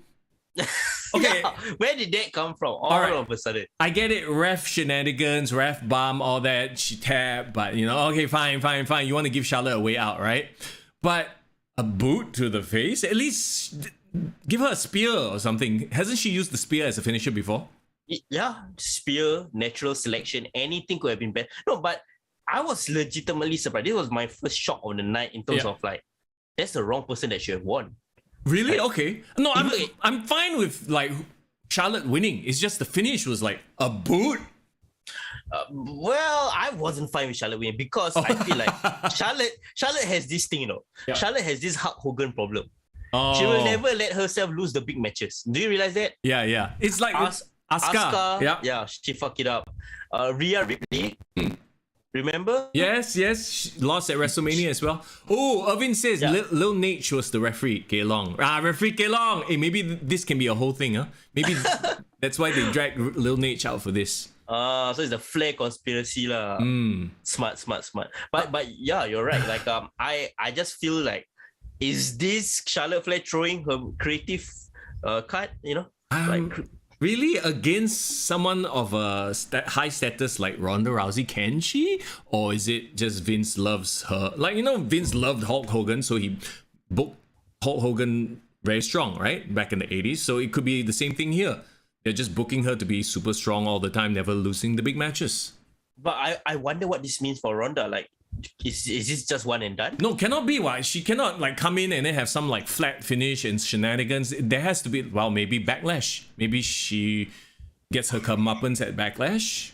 Yeah. So my question is like, Ronda, what's her future in WWE? Is she gonna stay longer for the long term? Try to avenge this? Everyone's sick of Charlotte. Everyone knows she's great, but everyone's sick of Charlotte. Yeah, I'm sick of Ronda cutting promos. I'm sorry, but she needs a manager. She needs to turn heel. She needs to hook up with Shayna Baszler and just wreck the division, whatever. Not anything but smiley Ronda trying to cut promos. That does not work for me, brother. You brought up a great point. You know, my favorite thing about this entire program was the YouTube videos that she posted of her training with Shayna Baszler. Yeah, she looked like a badass. Yeah. How is it the YouTube video made her look more of a badass than her, promos on SmackDown? Bro, put her with Shayna Baszler, have Shayna Baszler be her mouthpiece. I think Shayna Baszler is a better promo than Ronda Rousey. Oh my god, yes. Either that, put the two of them together, make them a kick-ass tag team. There will finally be somebody badass in the tag team division to fight against the current champions. Now, hey Tabanot, how you doing, man? Thanks for dropping by the chat. Okay, so yeah, that happened. She picked up the win. There's probably going to be fallout from that to keep intrigue going into Backlash. I have nothing else to say about it because it felt flat. Thank God that wasn't the last thing on night one, because we always remember the very last thing, right? Like Vince McMahon himself says, like, it doesn't matter what happens, people only remember the finish, and the finish was the KO show. Kevin Owens, Stone Cold Steve Austin. I was a bit scared. Really? Okay. I was a bit scared because they were saying that they were promoting this as a Kevin Owens KO show segment, right? Yeah. And for a moment, that was what was happening. They actually sat down in the ring and they talked. Yeah. And I was like, this can't be the way it ends. Yeah, no, I mean, you knew that a stunner was, in the cards. It had to be, right? But I thought that they would just start brawling and then stunner, boom, end the night. Everyone happy, right? But no, they actually took it one step further. And, kudos to them. It's WrestleMania. They have to go all the way. They made an impromptu match. And, I mean, shit. And this is my thing. And this will rear its ugly head again and again. But the loudest pops of both nights have been Attitude Era stars. Nobody else is popping, except for maybe Cody Rhodes. But nobody else is popping big or this hard for the current guys and gals, which is worrisome, is it not? Yes, it is. It is like, okay. First of all, it's great. Kevin Owens got the rub of a lifetime. Mm-hmm. Who else can say he was in the main event of WrestleMania and he fought Stone Cold Steve Austin? Yeah. Like, in what is possibly his last match. Yeah, exactly. And I mean, let's be honest, it was not a good match by any stretch of the imagination. Even as a brawl, you just saw, you know what I saw? I saw Kevin Owens throwing himself around for Stone Cold. But the kid in Kevin Owens is probably like, fuck yeah, this is my dream. I'm doing it. Like, you know what I mean? Like, as he tumbles through the table, getting thrown by Steve Austin, I'm like, he's having the time of his life. Bro, I would compare this match to Ric Flair, Shawn Michaels. Not in any sense other than the fact that it was really Shawn Michaels wrestling himself. yeah, exactly right. See, that's why I say, looking at the roster, I feel like Seth could have pulled it off, and Kevin Owens did pull it off. So those were the two. Yeah. But now looking back in retrospect, I understand why Stone Cold came out of retirement for this. Yep. Technically, he left, like, he wasn't given a chance to retire. Yeah, he lost to The Rock, and then he like quietly faded into the night, right? He had the injury problems, and his retirement was basically not by his choice, right? Yeah. So I think this was his way of like, okay, since it was Dallas, he said it himself, right? It was the first ever match he had was in Dallas. I think it's appropriate that he ends his career, like really have his last match. And this was in his own accord, and he wants to go out looking like a badass. So I understand. I mean, a part of me is kind of sad that he kind of came out of retirement. Yeah. But then I was looking at social media, and then this blows my mind. But a lot of younger fans were like putting it out there, saying that, wow, I can finally, this is my first time seeing Stone Cold wrestle live, or watching a match of him when, like, I never watched him in his prime. Yeah. Like people saying, I was born in 2004. I just missed the Stone Cold Attitude Era. And I'm like, holy shit, there's kids that is like never even knew what Stone Cold was. Yeah.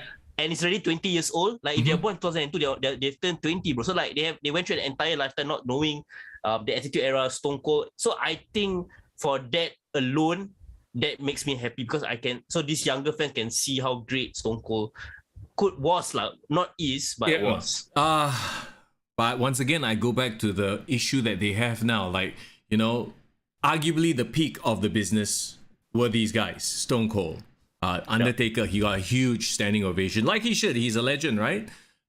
Even Vince McMahon, for goodness sakes, and we'll talk about that when we talk about night 2. But it's like, wow, that gets me a little bit worried. But maybe it's the nostalgia factor as well. You must plus stars for nostalgia. Yeah. So in wrestling, nostalgia will always have a place.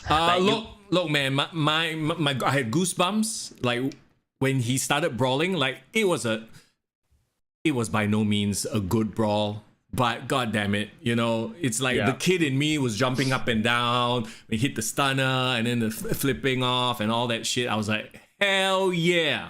Yeah. Respect Stone Cold for taking that concrete bump on the outside. That was like okay, whoa, he's come here to play. Like he really is committing to this. Yep. I love everything he did with the beer, drinking beer every few minutes. There will be more beer consumed, okay, over the 2 nights of WrestleMania though. There's a post stating that who says this in chat? A post stating that Stone Cold appeared at exactly 3 hours 16 minute mark of night 1. Sure not. 3:16. Are you sure? Bro, can you take a screenshot of WWE Network and send it to us? Because I don't believe you, but I'll check it out on my own. So there you go. That was night 1. Now let's get to this morning's stupendous WrestleMania, night 2. I mean, okay, honestly, night 1, I enjoyed tremendously. And it's hard to say that about a WWE premium live event these days. A lot of their events have been kind of like, creatively they hit a skid. But once again, a lot of this has to be attributed to the nostalgia factor. So let's say if you remove that last match, really you only have 2 matches that stood out. If you think about it, right?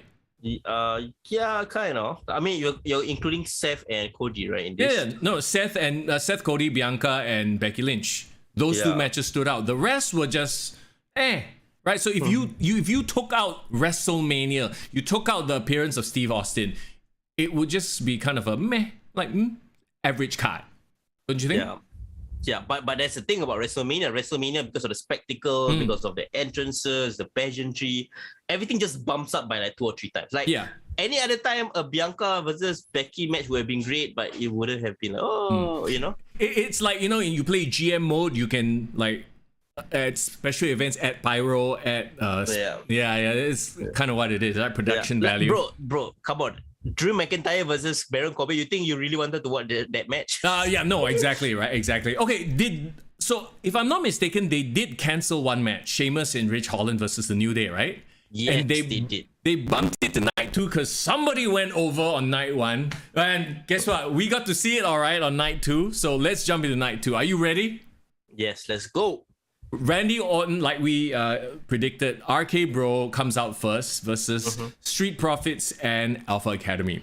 All right. Yeah, man. I mean, typical triple threat, sort of lots of things happening. It was fun. It was fun. Everybody got their moves in and whatnot. Let's talk about the afterbirth or the stuff that happened after. So, okay, RK Bro win. Okay, before that, can I say that I think Randy Orton has the best tag team comeback in wrestling right now. Okay. Like his hot tag sequence just pops the crowd, man. And like he has great fire when he does a comeback. So like as a tag team fan, like I appreciate it. Is it weird that even though the tag team division, and we've talked about this a lot, right, is kind of like what the hell is going on? At least the tag team division, the tag team titles had title matches. Yes. And your IC and US titles non-existent. Also, by the way, they need to update their tag team title graphic. Those look like shit compared to the other graphics they have. I agree, bro. Hot take, bro. Whose tag team division is better, AEW or WWE? Let's move on because like I would say WWE actually. Yeah. I feel like I've thought about it, and I think that WWE has actually better tag teams. Yeah, I feel like AEW's tag team division is just indie fans trying to be like, oh yeah, actually no. If you watch Dynamite and Rampage, it's who are even their champions now? Oh yeah, it's still the dinosaur and his boy. it's not as well booked as WWE Stand, which is weird. Wait, yeah, no, and by well booked, you don't mean it's good. It's just slightly better, even though it's shit. It's better. I mean, like, yeah. So like, Team RK Bro, one of the most over tag teams. Yeah, you cannot deny that. And like, Alpha Academy growing on the fans. Street Profits, they bring the excitement. Over on SmackDown side, at least you got the Usos, long-time champions. While you had Nakamura and Boogs, they need to switch things around, obviously, now. Yeah, but yeah, let's talk about the aftermath. Okay, so Post-match. Stevenson? Stevenson, yeah. The Olympic wrestler needs some work. Okay. Are they gonna put him on NXT or are they gonna just hotshot him into the main championship? I mean, a main roster, because he's been part of the main roster, Raw roster, since like the last draft, bro. Right. You're right. They drafted him to Raw, but is he even ready for this? I don't know. I mean, you saw what he did. Yeah, I mean, obviously he looks good. He's natural talent, athlete, but the nuanced things like expression, emotion, this is not Olympic wrestling. This is a performance. You know, when you belly. I remember clearly while watching it as he's belly to bellying Chad Gable, right? Yeah. His face, no emotion.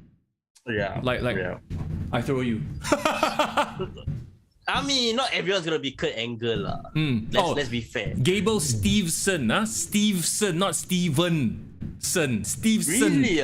Yeah. That's probably gonna trip out a lot of announcers. Anyway, we'll have to wait and see with him. He's one of those guys, and I don't want to tattoo shame, but he's one of those guys with weird tattoos, just random here. 2 tattoos on the tete, and then after that. Wow, this podcast there, Rabak. We fat shame and then we tattoo shame. I'm sorry for all the tattoo fat people out there. No, it feels incomplete. Maybe he'll add more, then it looks like complete. Right now, got a lot of blank space. Like, give chance lah. Yeah. Give chance. Okay, but, it's like Kevin Owens. When Kevin Owens first came out NXT, I think he looked weird. Yeah, because he got holes, is it? Yeah. He only got one tattoo of like a bull or some shit. Yeah. Yeah, but then now like he looks better if he's like full sleeve. Yeah, slowly you add on more, then it looks full, right? Like, you know what I'm talking about. So there you go. Okay, we shall not tattoo shame.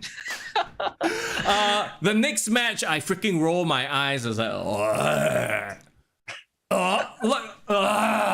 did we talk about this last week? Bobby Lashley's return and how I wish they freaking brought him back on the Raw after WrestleMania. Like, I don't know, maybe they wanted to give him a WrestleMania moment.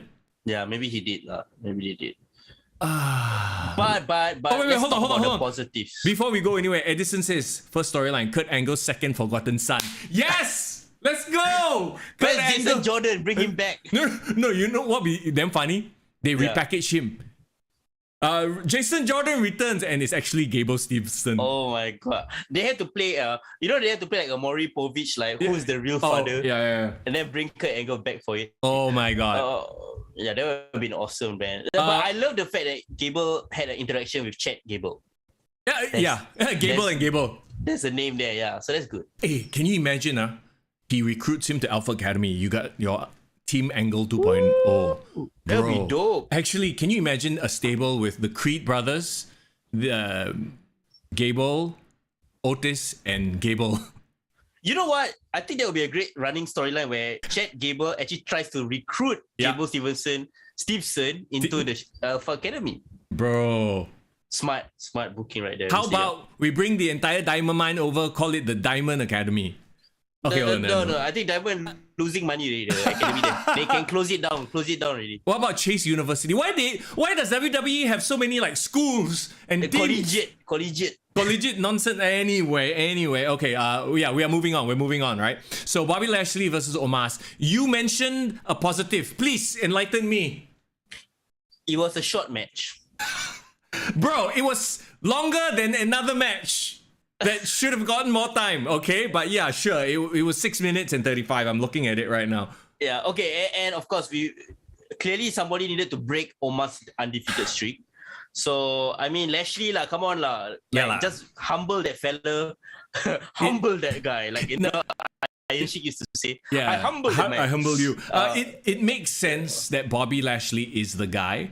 But, I said before, Omas has been completely underwhelming. But at least you had this streak going. You're trying to build this monster.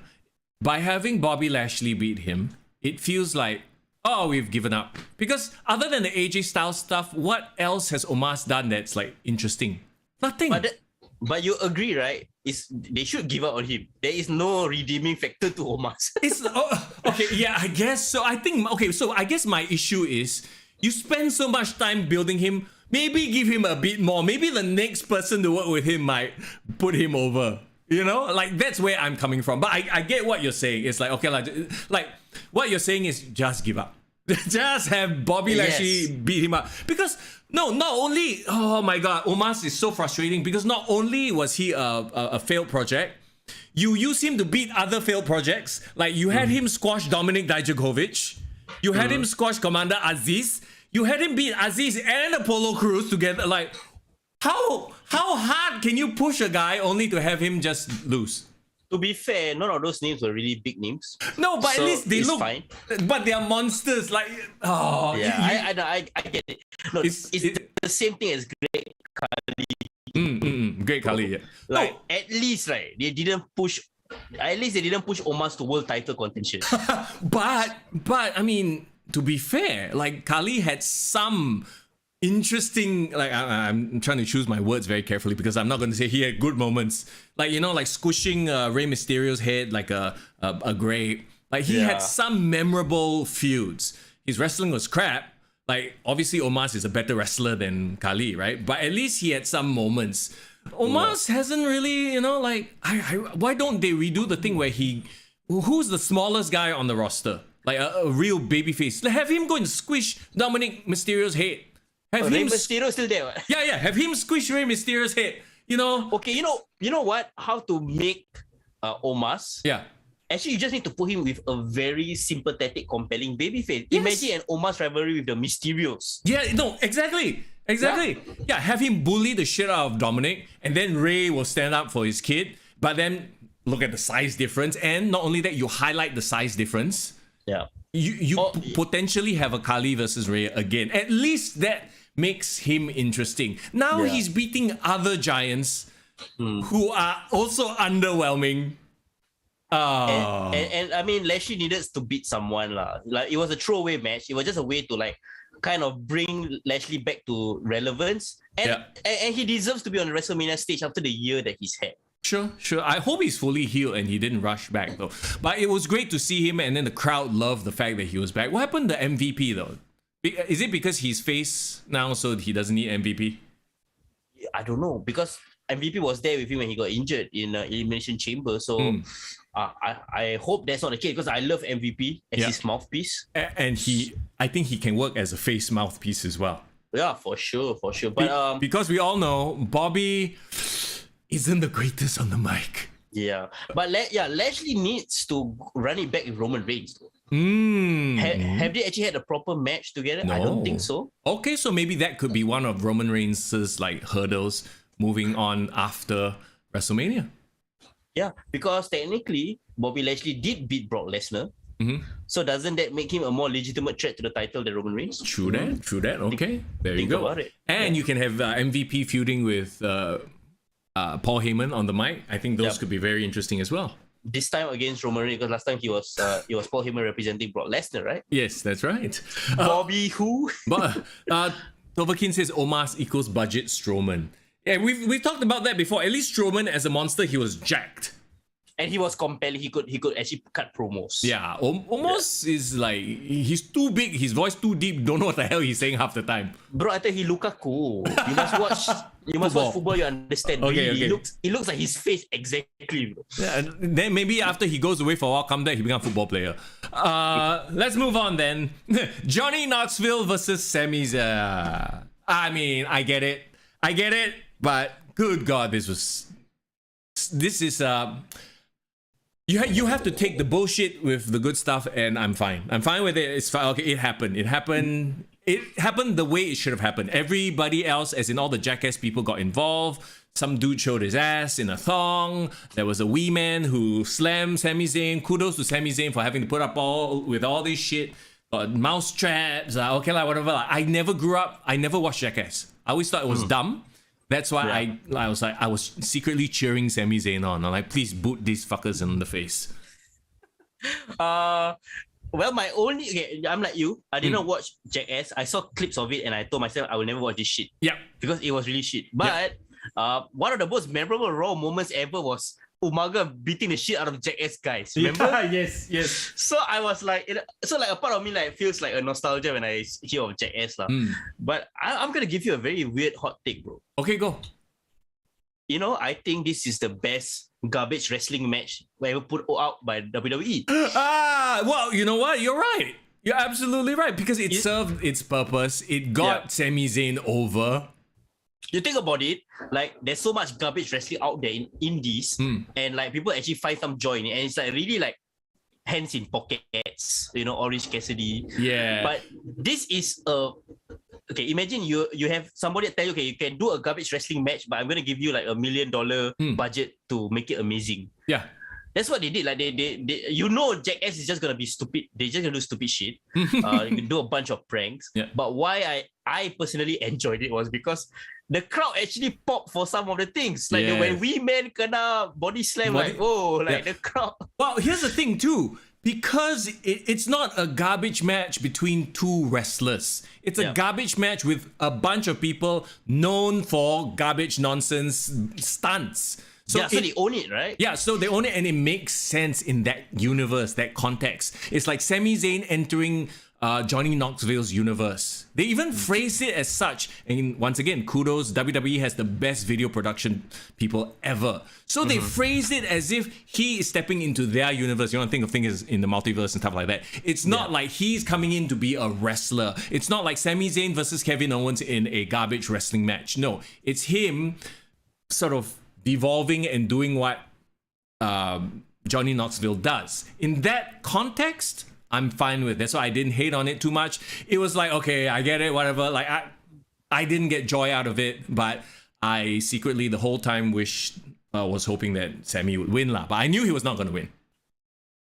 To be fair, Johnny Knoxville took like really some hellacious bumps. He like did. you can't fake that crutch shot. No. Like he really took that. Yeah. And I respect Sami Zayn for taking a couple of ball shots. How many? He's probably wearing like a cut lah, right? He has to be, poor guy. I hope so for his sake lah. For his sake and his future generation's sake. Yeah. Okay. But you know what? I actually enjoyed this celebrity match more than the Logan Paul match. You know what? I will agree with you. I actually do agree with you. Yeah. No. I agree with you 100%. Actually, no, there's one more celebrity match, and we'll get to it in a bit. Okay. That technically, I call it a celebrity match, but yeah. Irving can say better than the Nick Cage garbage match. Agree. Okay, come.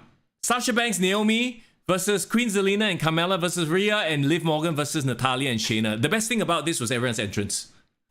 Oh yes. Liv and Rhea Ripley look like legit sisters. They look damn cool. Yeah, they are I think they are gonna be my favorite tag team going forward for the women's.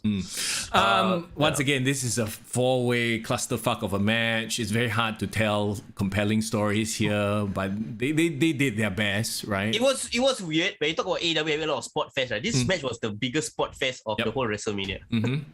It was just them spamming. Yeah, finishes. I mean, not finishes, but moves. Oh, okay. We have a bit of a lag issue. Hang on a second. We'll ride it through. All right, here we go. Go ahead. I can hear you, bro. Go ahead. I don't know. What I wanted to say was like everyone was just trying to put their greatest hits, you know, because they trying to get some shine. They know that they don't have the time to go in and build towards it. Right?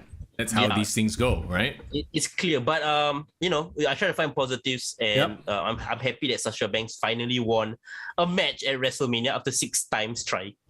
But it's another tag team reign with a different person. Yeah, but she didn't win the tag team titles at WrestleMania. She lost it at WrestleMania. Sure. Can you imagine? Okay, Bayley comes back and challenges, and then Bayley and somebody else versus Sasha Banks and Naomi, but.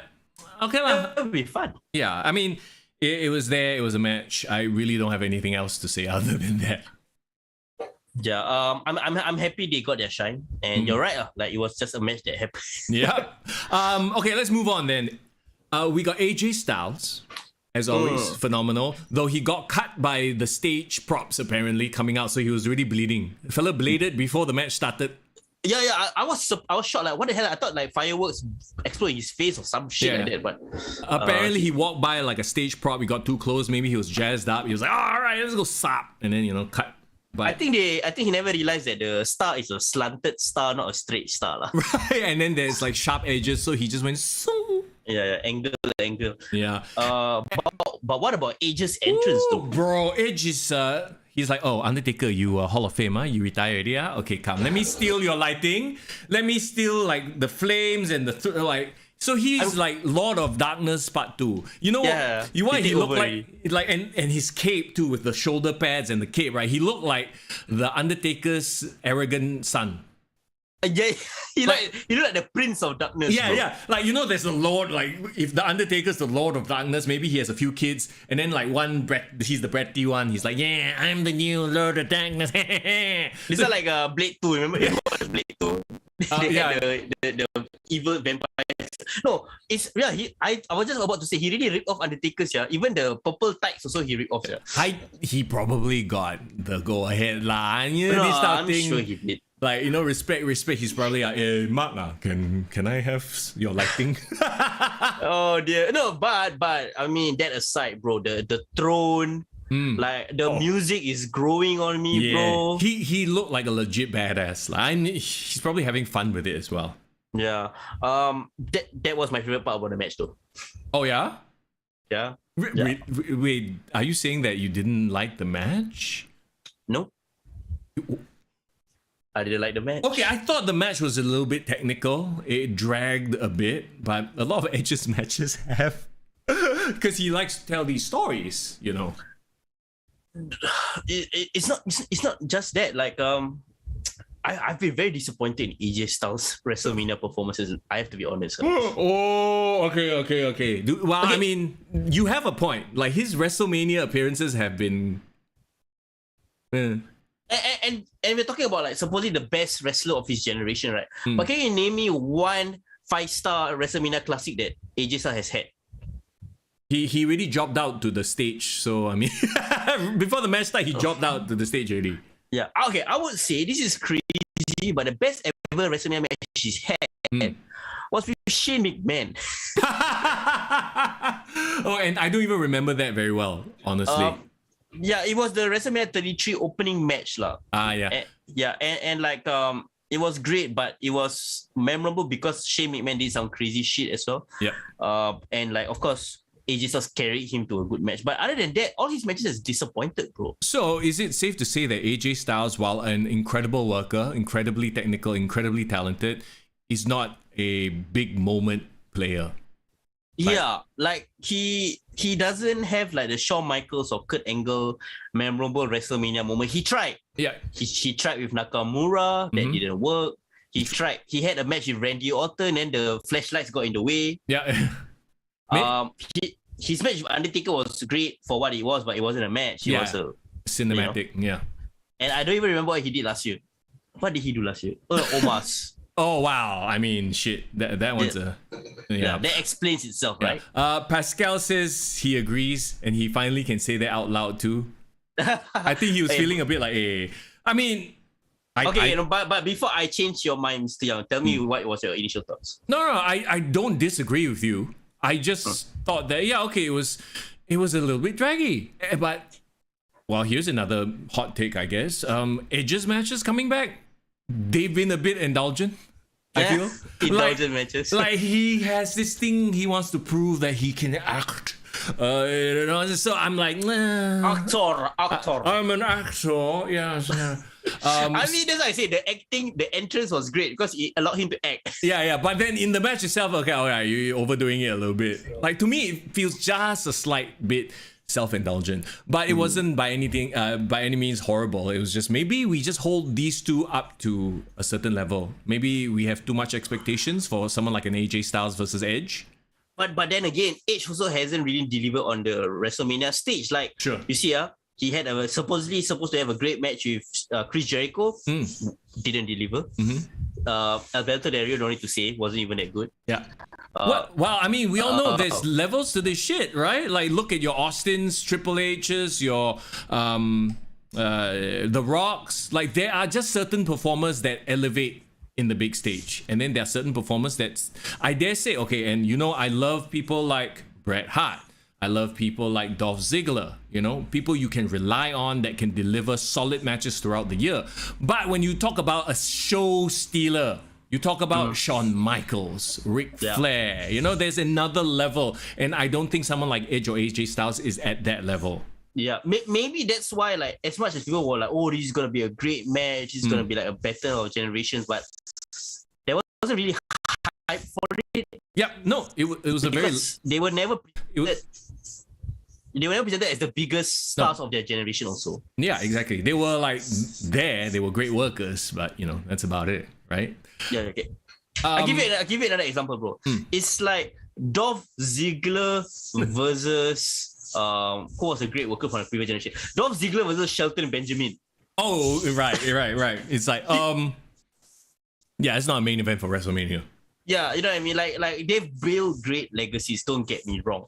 But I'm just saying that, like, and there was great sequences. There was the spear to the, you know, the 450. There was, you know, there was some great sequences and stuff like that. Yeah. But I would dare say AJ Styles was never a great storyteller.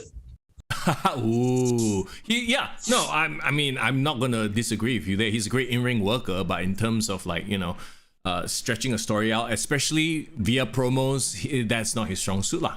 Yeah, have you seen the AJ Styles match where he had your emotion wrapped up in you? Like, you were like, oh no, AJ Styles, please kick out. Yes, versus Samoa Joe, but mostly it was Samoa Joe.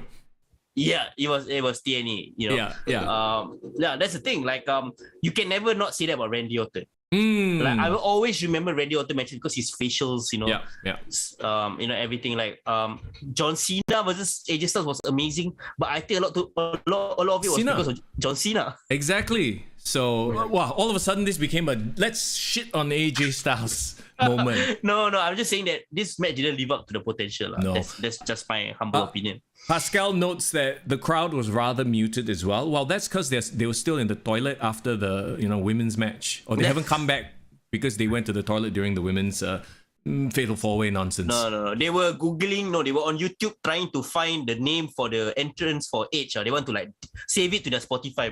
What's this cool? I need this song on my Spotify right now. Badass alter bridge. Let's go. Okay. Let's move on then. And while, you know, I went to the toilet to take a shit, and I missed the whole fucking match. Okay? So you're gonna have to help me on this one, because the match itself was 1 minute and 40 seconds.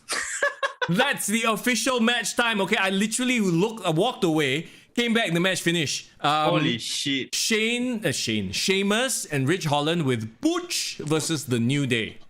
Bro, it was a nothing match, bro. The best thing about the match was the entrance again, and the outfits, the tribute to Big E. Did you guys see? Yes.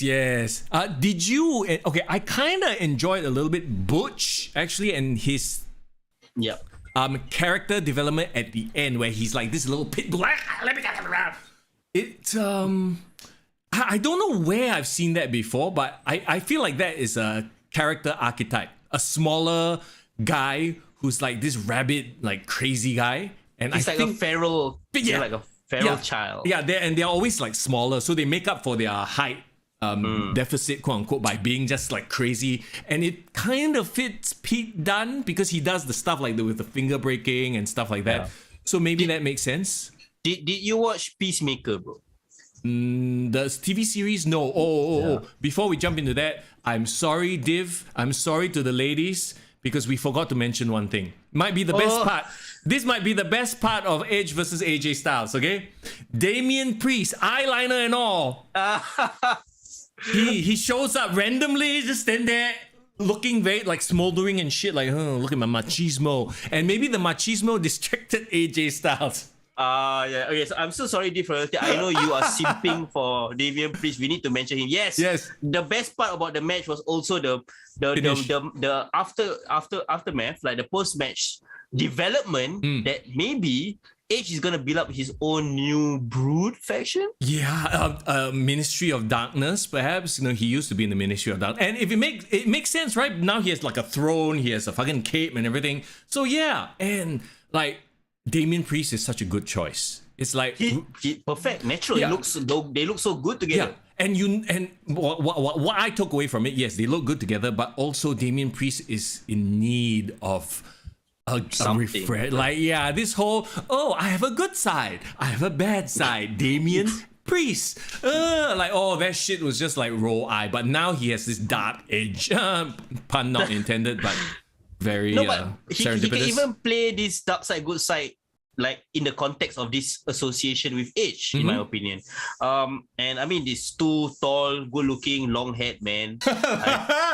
I mean, like the girls are gonna be like, yeah, I'm gonna be tuning in for that. Well, I hope it's not Edge being in a tag team. I hope he becomes the mentor. I hope they find more people to build like a Ministry of Darkness. Bro, I was thinking, right, if they were to add more members, right, you know who would be perfect? Who? It's just my opinion, if they have Rhea Ripley be part of it somehow. What about Liv? Liv might by association, but like I just think Rhea Ripley just so perfect because she's tall, she got that dark like aesthetic to her.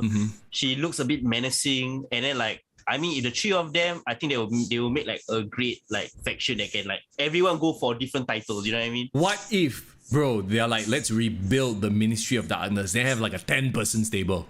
Holy shit! Honestly. It's such a throwback to the Attitude Era, right? Remember the Ministry of Darkness? They had like freaking Acolytes, Midian, Viscera, Test, Edge, like Big Boss Man. Like that was corporate ministry already, but like I actually kind of miss this like giant faction that literally could compete on all levels. That might be what Raw needs now. Yeah, exactly, right? So you have like this faction competing in the undercard, mid-card, top card. Ciampa, oh shit! Ciampa, yeah, nice. Are all of you giving ideas, suggestions? Let's go. Who can join this Edge's ministry? Ask Ciampa to put some eyeliner on, and maybe dye his beard jet black, and bro.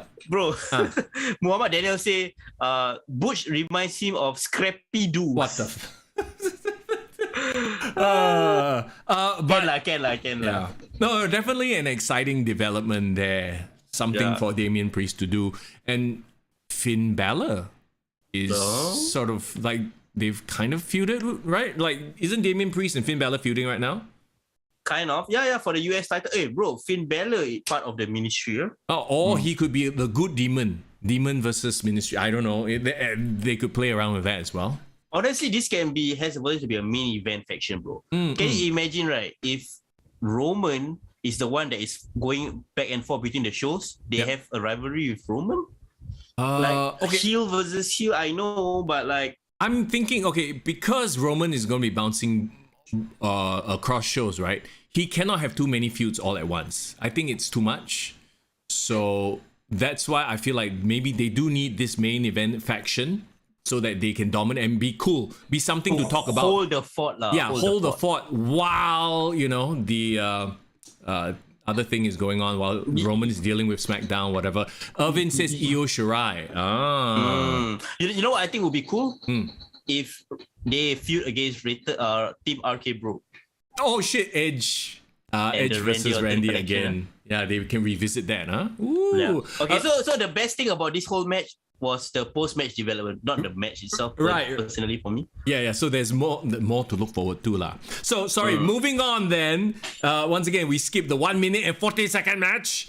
We go to the next quote-unquote celebrity / Okay, it doesn't feel like a celebrity match because Pat McAfee is also a SmackDown commentator, but make no mistake, he is a huge celebrity with his podcast. He's a former NFL punter. Yeah. Yeah. So he definitely has the mainstream attention. Yeah, at least in the US, lah. Yeah. Well, I think mostly in the US, lah. I think most worldwide fans that don't watch American football don't know. They just know him as an announcer, lah. Yeah. But like the thing is, like NFL is the biggest thing in the US, so he definitely is a star there. Yeah. Pat McAfee versus Austin Theory. Okay, Vince McMahon coming out, first of all, crowd pops. I was like, oh, how does this Vinnie Mac look, right? And I was a bit worried too because, like, you know, in the backstage vignettes, he looked like he was about to pass out every single time they film. Eraser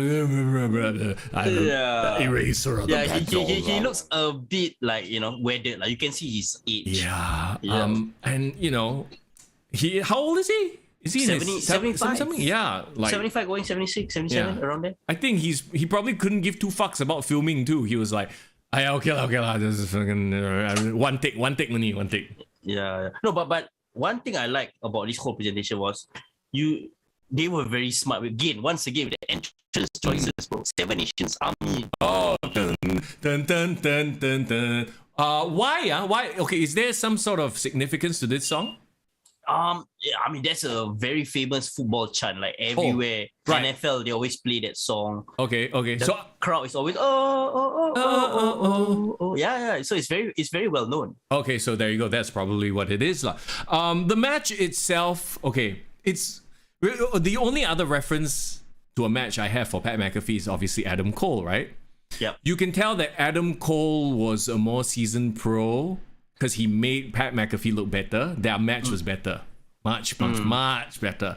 Here with Austin Theory, like Austin is, we've talked about it before, he's a phenom. He's phenomenal. Like he is so much talent, but he's not seasoned yet. And it showed, I think. Yeah.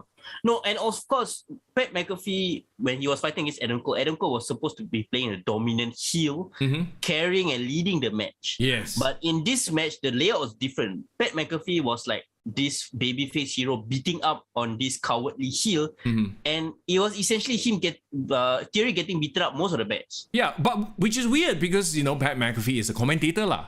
Like it's sort of visually in the context of what it is, right? Like, hey, why is like it would be like Michael Cole getting into a match and beating up Austin Theory? Yeah, like it made Austin Theory more like a chump, lah. Yeah, and like he didn't get to show out, you know. So the match itself to me was meh. Like I expected a lot because, you know, we remember him from NXT, right? Pat McAfee doing, but then I realized that okay, that was because he was in there with veterans.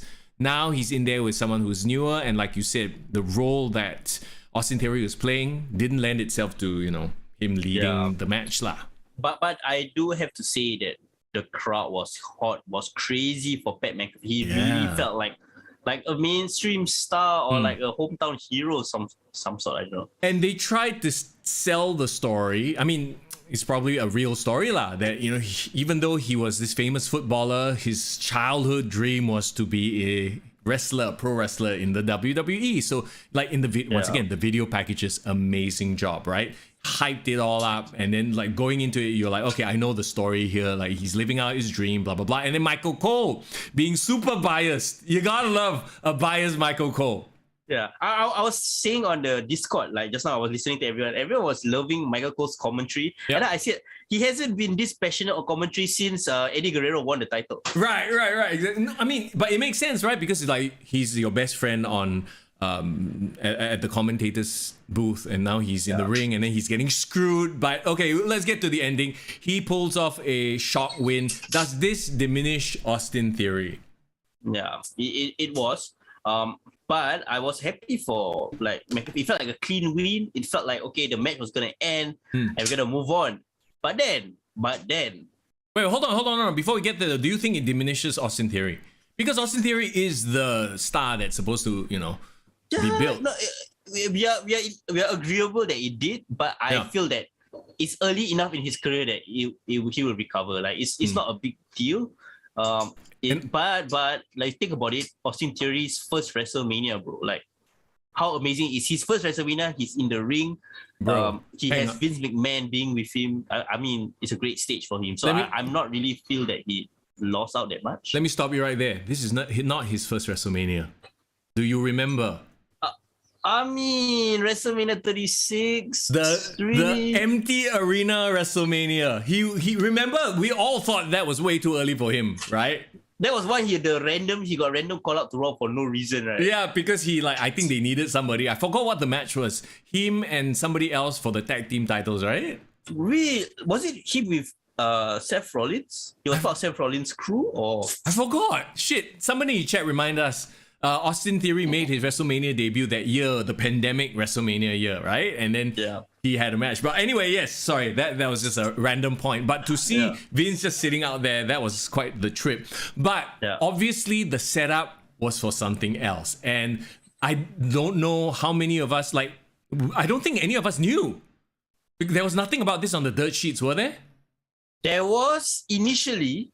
Remember they thought like they initially said like, oh, maybe Vince McMahon might wrestle this year against Pat McAfee. Okay, but then when they pivoted and made it Austin Theory versus Pat McAfee, they were like, oh, okay, so he's just not going to be there, blah, blah, blah. He's just the proxy.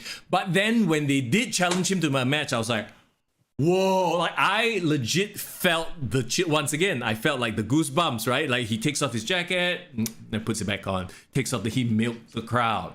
Then Vinnie Mac, he still got it. You still got it. Takes off the jacket, puts it back on. And then finally he takes it off. It's like, come on, yeah. And like obviously the guy, like I said, he's 70, right? He's not 76. He still looks in better shape than me at 70.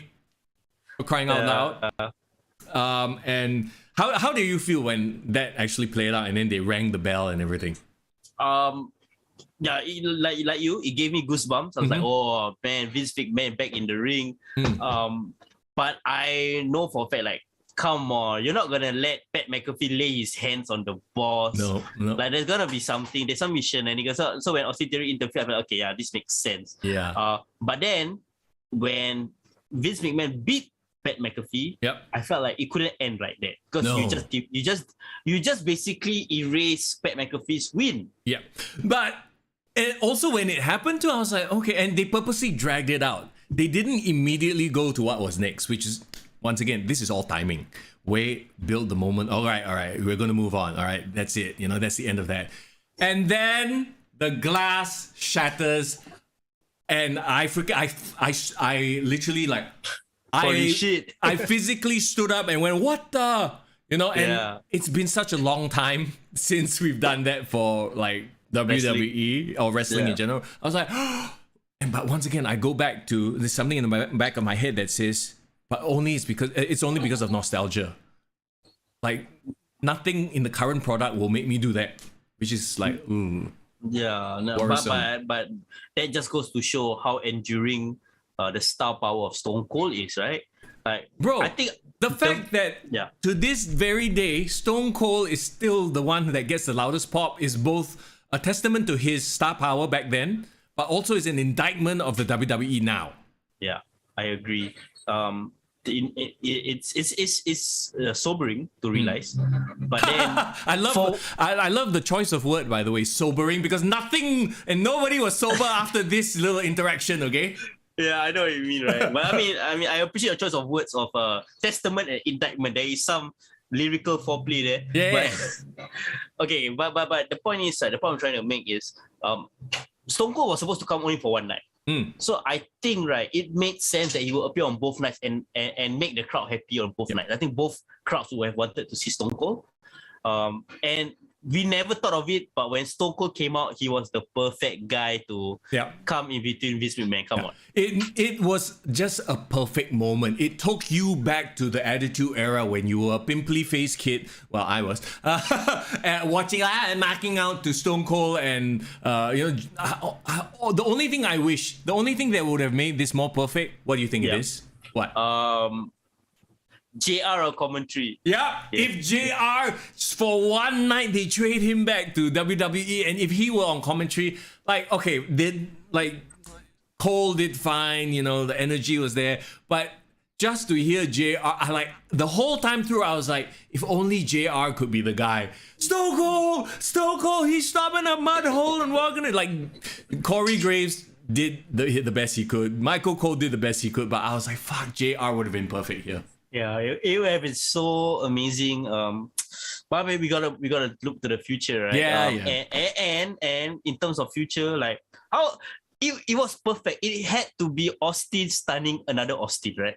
Yes. It just had to be that. Austin versus Austin Theory. Stone Cold, yes, he did work overtime this weekend. But then we get to Stone Cold and Vince, and they played the whole thing out like, hey, friend, we drink beer together. And you knew exactly what was going to happen, but it was like, fuck it, just enjoy the ride, right? Like how like literally when that whole thing was playing out, I was watching it with a smile on my face. Yeah, it was it will never get old. I think it can be both of them can be 100 years old, right? They will still do this. Do we really want to see that? Because okay, as it is right now, freaking they drink the beer. Austin kicks him in the gut. Well, hey, the kick to the gut is the finishing move. Okay? And respect the kick to the gut, guys. Vince, did he forget how to take a stunner? Was he drunk from the one beer? Because he starts stumbling all over the place, and then Austin had to like walk to him, grab his head. Hey, I'm going to stunner you. I'm going to. It was comical, but I actually laughed and enjoyed the hell out of it. Yeah. I feel like if we didn't grow up in the Attitude Era, we might think this was hokey, but yeah. I enjoyed every second of it.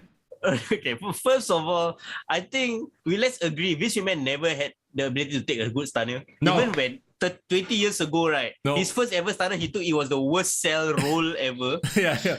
So like this time around, I think the force of Stone Cold's kick to his gut was so powerful. He just collapsed to the ground. And like he thought like that was the finisher. Like, hey, I'm done already. Oh wait, shit, no, there's still the head to go down. And I mean, he's 70 plus. You can't expect him to like flop down to his knees. Even Austin, when he delivered the stunner, you notice he doesn't go down flat on his ass. Because it's terrible on his hips and his spine. It's funny because when he tried he lifted Vince McMahon up and used the ropes to help him. Yeah. And then he guided his head. He's like, okay, there you go, there. Come down. It's like slowly like It's like leading a man, like an old uncle into the old folk home. Like, okay, come time to go back to your room. Walao. But all that aside, it was the moment. It was one of those things. It was the moment you felt the energy. It brought back all these memories. That is what the WWE does so well, and they can do it because they have the history. It made the second night. Like I felt like the second night wasn't going that well. That gave it like something newsworthy, like to take home. Because honestly, I felt like there wasn't really that much good matches in night 2, or like in terms of the night 2 matches, the ones that supposed to live up to the potential didn't live up to the potential. No, you're 100% right. They didn't have a Bianca, Becky. They didn't have a Cody versus Seth. All the matches were just kind of there. All these matches, let's put it this way, all the matches that happened on night 2 could have happened on any other pay-per-view. It would have been just another pay-per-view, right? I think night 1 was the work rate night. Like it was the night we had all the good matches, and then night 2 was really just about having fun, I guess. So, once again, I posit this question to you. If we took out Stone Cold's involvement completely, this might have been rough. Yeah. Except for 1 or 2 matches, this might have been rough. Okay. Yeah, I mean, you know what? After doing this, well, I will go and take a nap. But while I'm lying down on my bed, I will rewatch that segment just for the feels. Yeah. I mean, you're right. Like other than Stone Cold, Triple H coming out to like put his boots there, we didn't even talk about that. Right? How could we have forgotten it? The first thing I fully expected once the national anthem and all that stuff was done, I fully expected Randy's RK Bros theme to play, right? But no, it's time to play the game. I was like, what? And I was about to say, I'm glad he didn't like cut a long ass promo. He just welcomed everyone to WrestleMania and then put his boots down. He didn't make it a big thing. But also he milked the crowd reaction for damn long. I mean, give it to him lah. His first time seeing the crowd for so long. Putting the boots down was it was very emotional. It was a great way to thank the fans for us to see him one more time. He's gonna be in the Hall of Fame next year, right? Maybe, yeah. He should be, right? We've seen the last of Undertaker. We've seen the last of Triple H. It's very interesting. The end of an era truly happened, but 10 years later. Yeah. Well, I mean, I think, like, I believe he's even said it. Like, he expected to have at least one more match and for it to be a retirement match. And this heart condition basically has made it such that no, you can't have one more match. What was discussed when he said the interview was he wanted to do a retirement tour. Yep, there we go. But he wants to, you know, it wasn't meant to be. And it's okay. Like he has such amazing legacy. Yeah, and not only that, now he gets to have his final Well, not his final appearance, but he gets to do the retirement thing, put the boots down at WrestleMania, opening the show. So he got his moment lah. Yeah, he did. And you know, like at the end of the day, we're looking at the future right now, and his contributions to the wrestling industry like in the last 10 years has been like indelible. So he lives on in his star students, you know what I mean? Like Seth.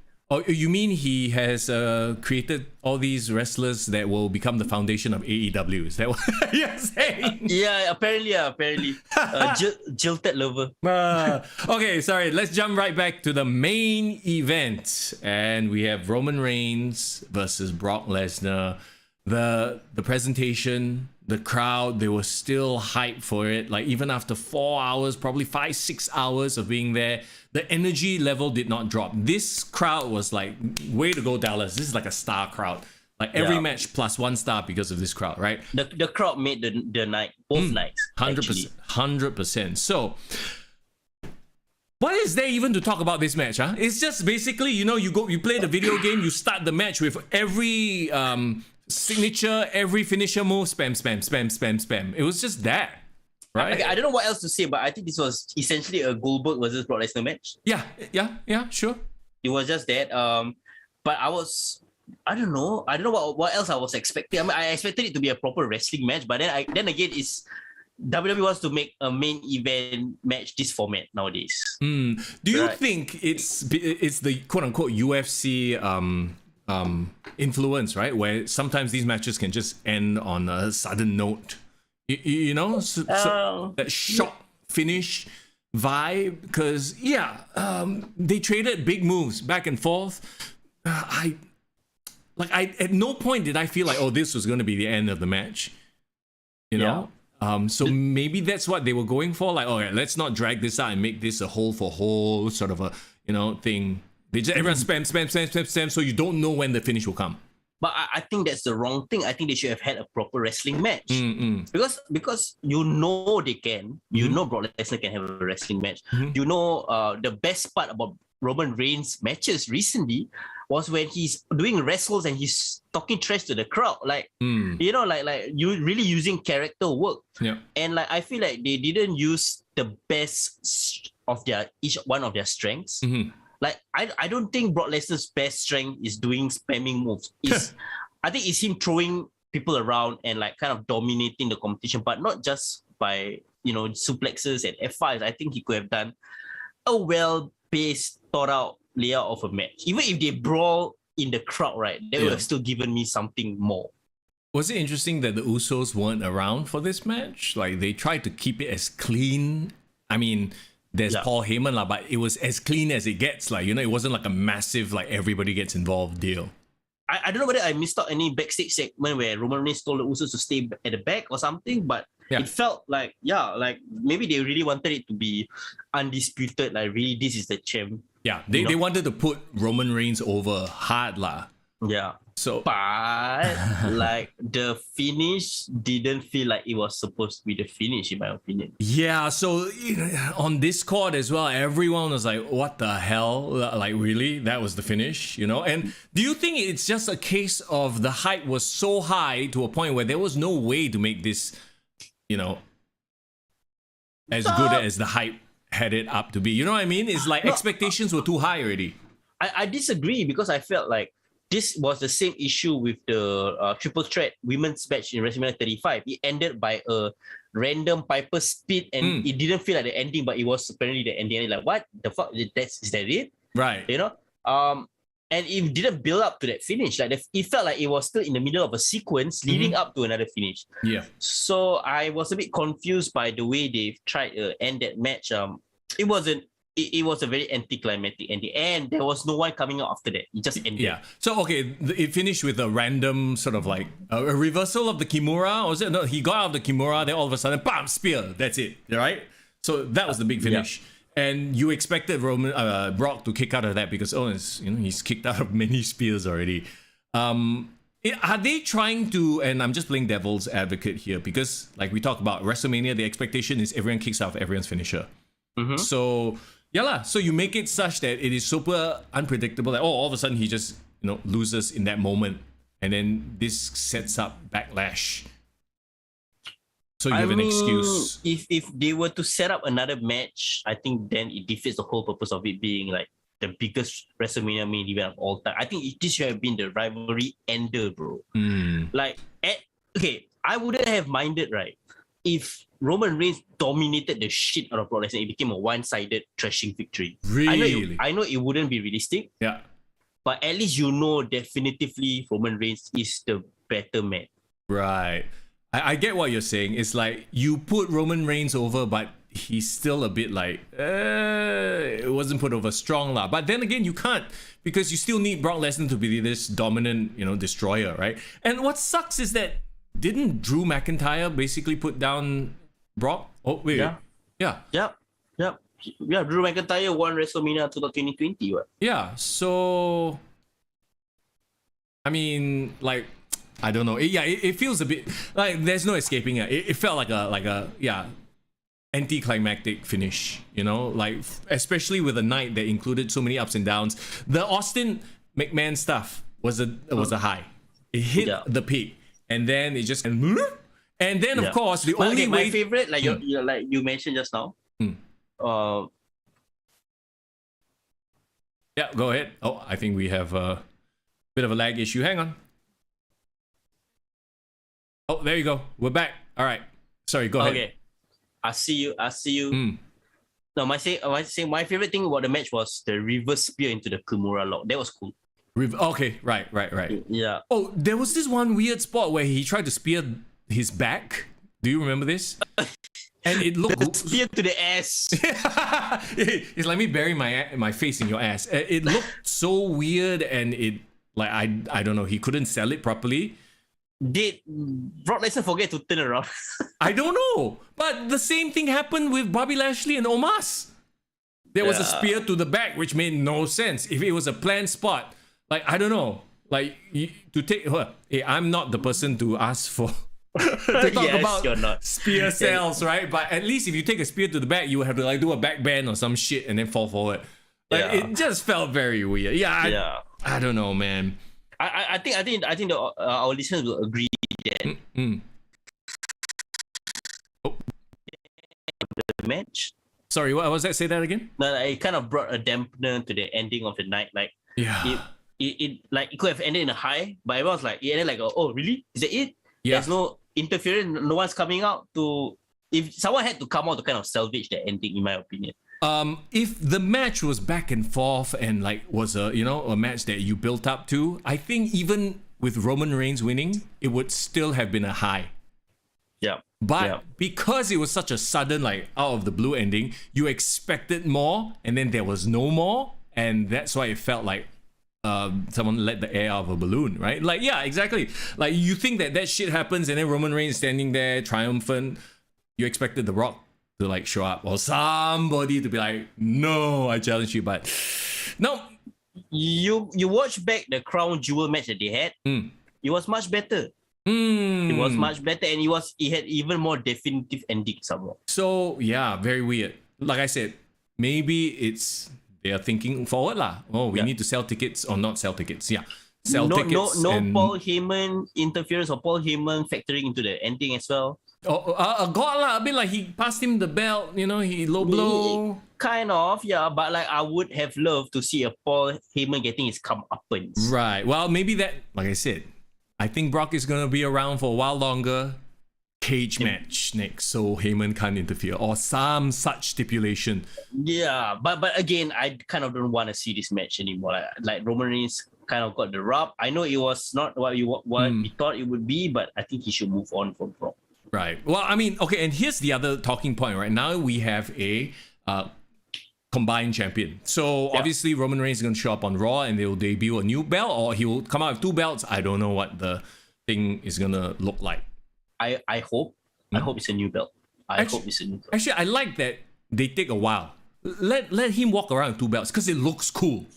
Yeah. Like remember Chris Jericho with the big gold and the WWE Heavyweight Championship for a while? It looked cool. Yes, and then they eventually debuted the what would be the WWE Championship on SmackDown, right? That's right. After. Yeah. Like when Triple H won from Chris Jericho, he held the 2 belts, and like a couple of weeks later, then they had the 1 belt. So do that. I'd rather they take their time, but I hope it's a badass design, please. I know they're gonna put the W somehow. They need to market their brand. Yeah.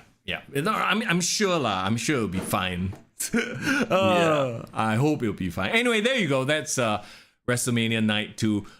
Night 1 better than Night 2? My opinion, yes. Look, Night 1 was better. To me, like the nostalgia factor pushed the crowd, and the nostalgia made this way better than it was. So like Night 1, I would give it an 8.5. Night 2, I would give it an 8 or 7.5 thereabouts. You know, I would give Night 1 around like what you said, but in terms of alphabet grading, I'll give it an A-. I love how you always like different grading system. You know. It's okay. I think it's good to have more perspectives, but I will give it a high B+, just there A-. But Night 2 like a B-.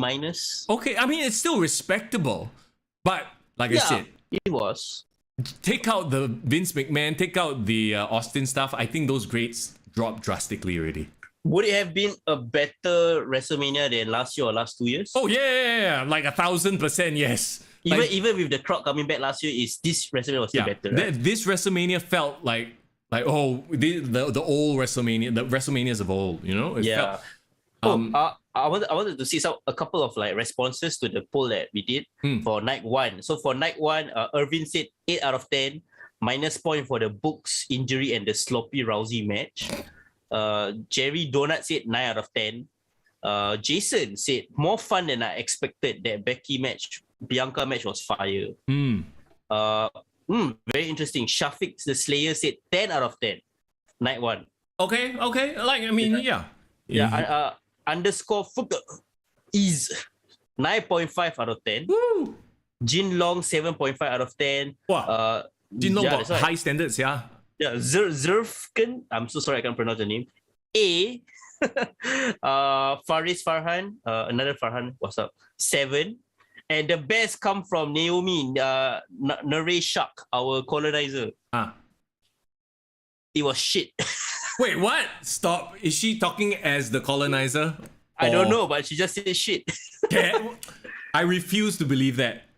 Yeah. Well, that's what she said. So I guess the rest of them gave their gradings as well on our chat. But I think most people are in agreement. I think Night 1 was better. Yes, 100%. Well, it'll be interesting to see what happens on the Raw after WrestleMania. Always big things.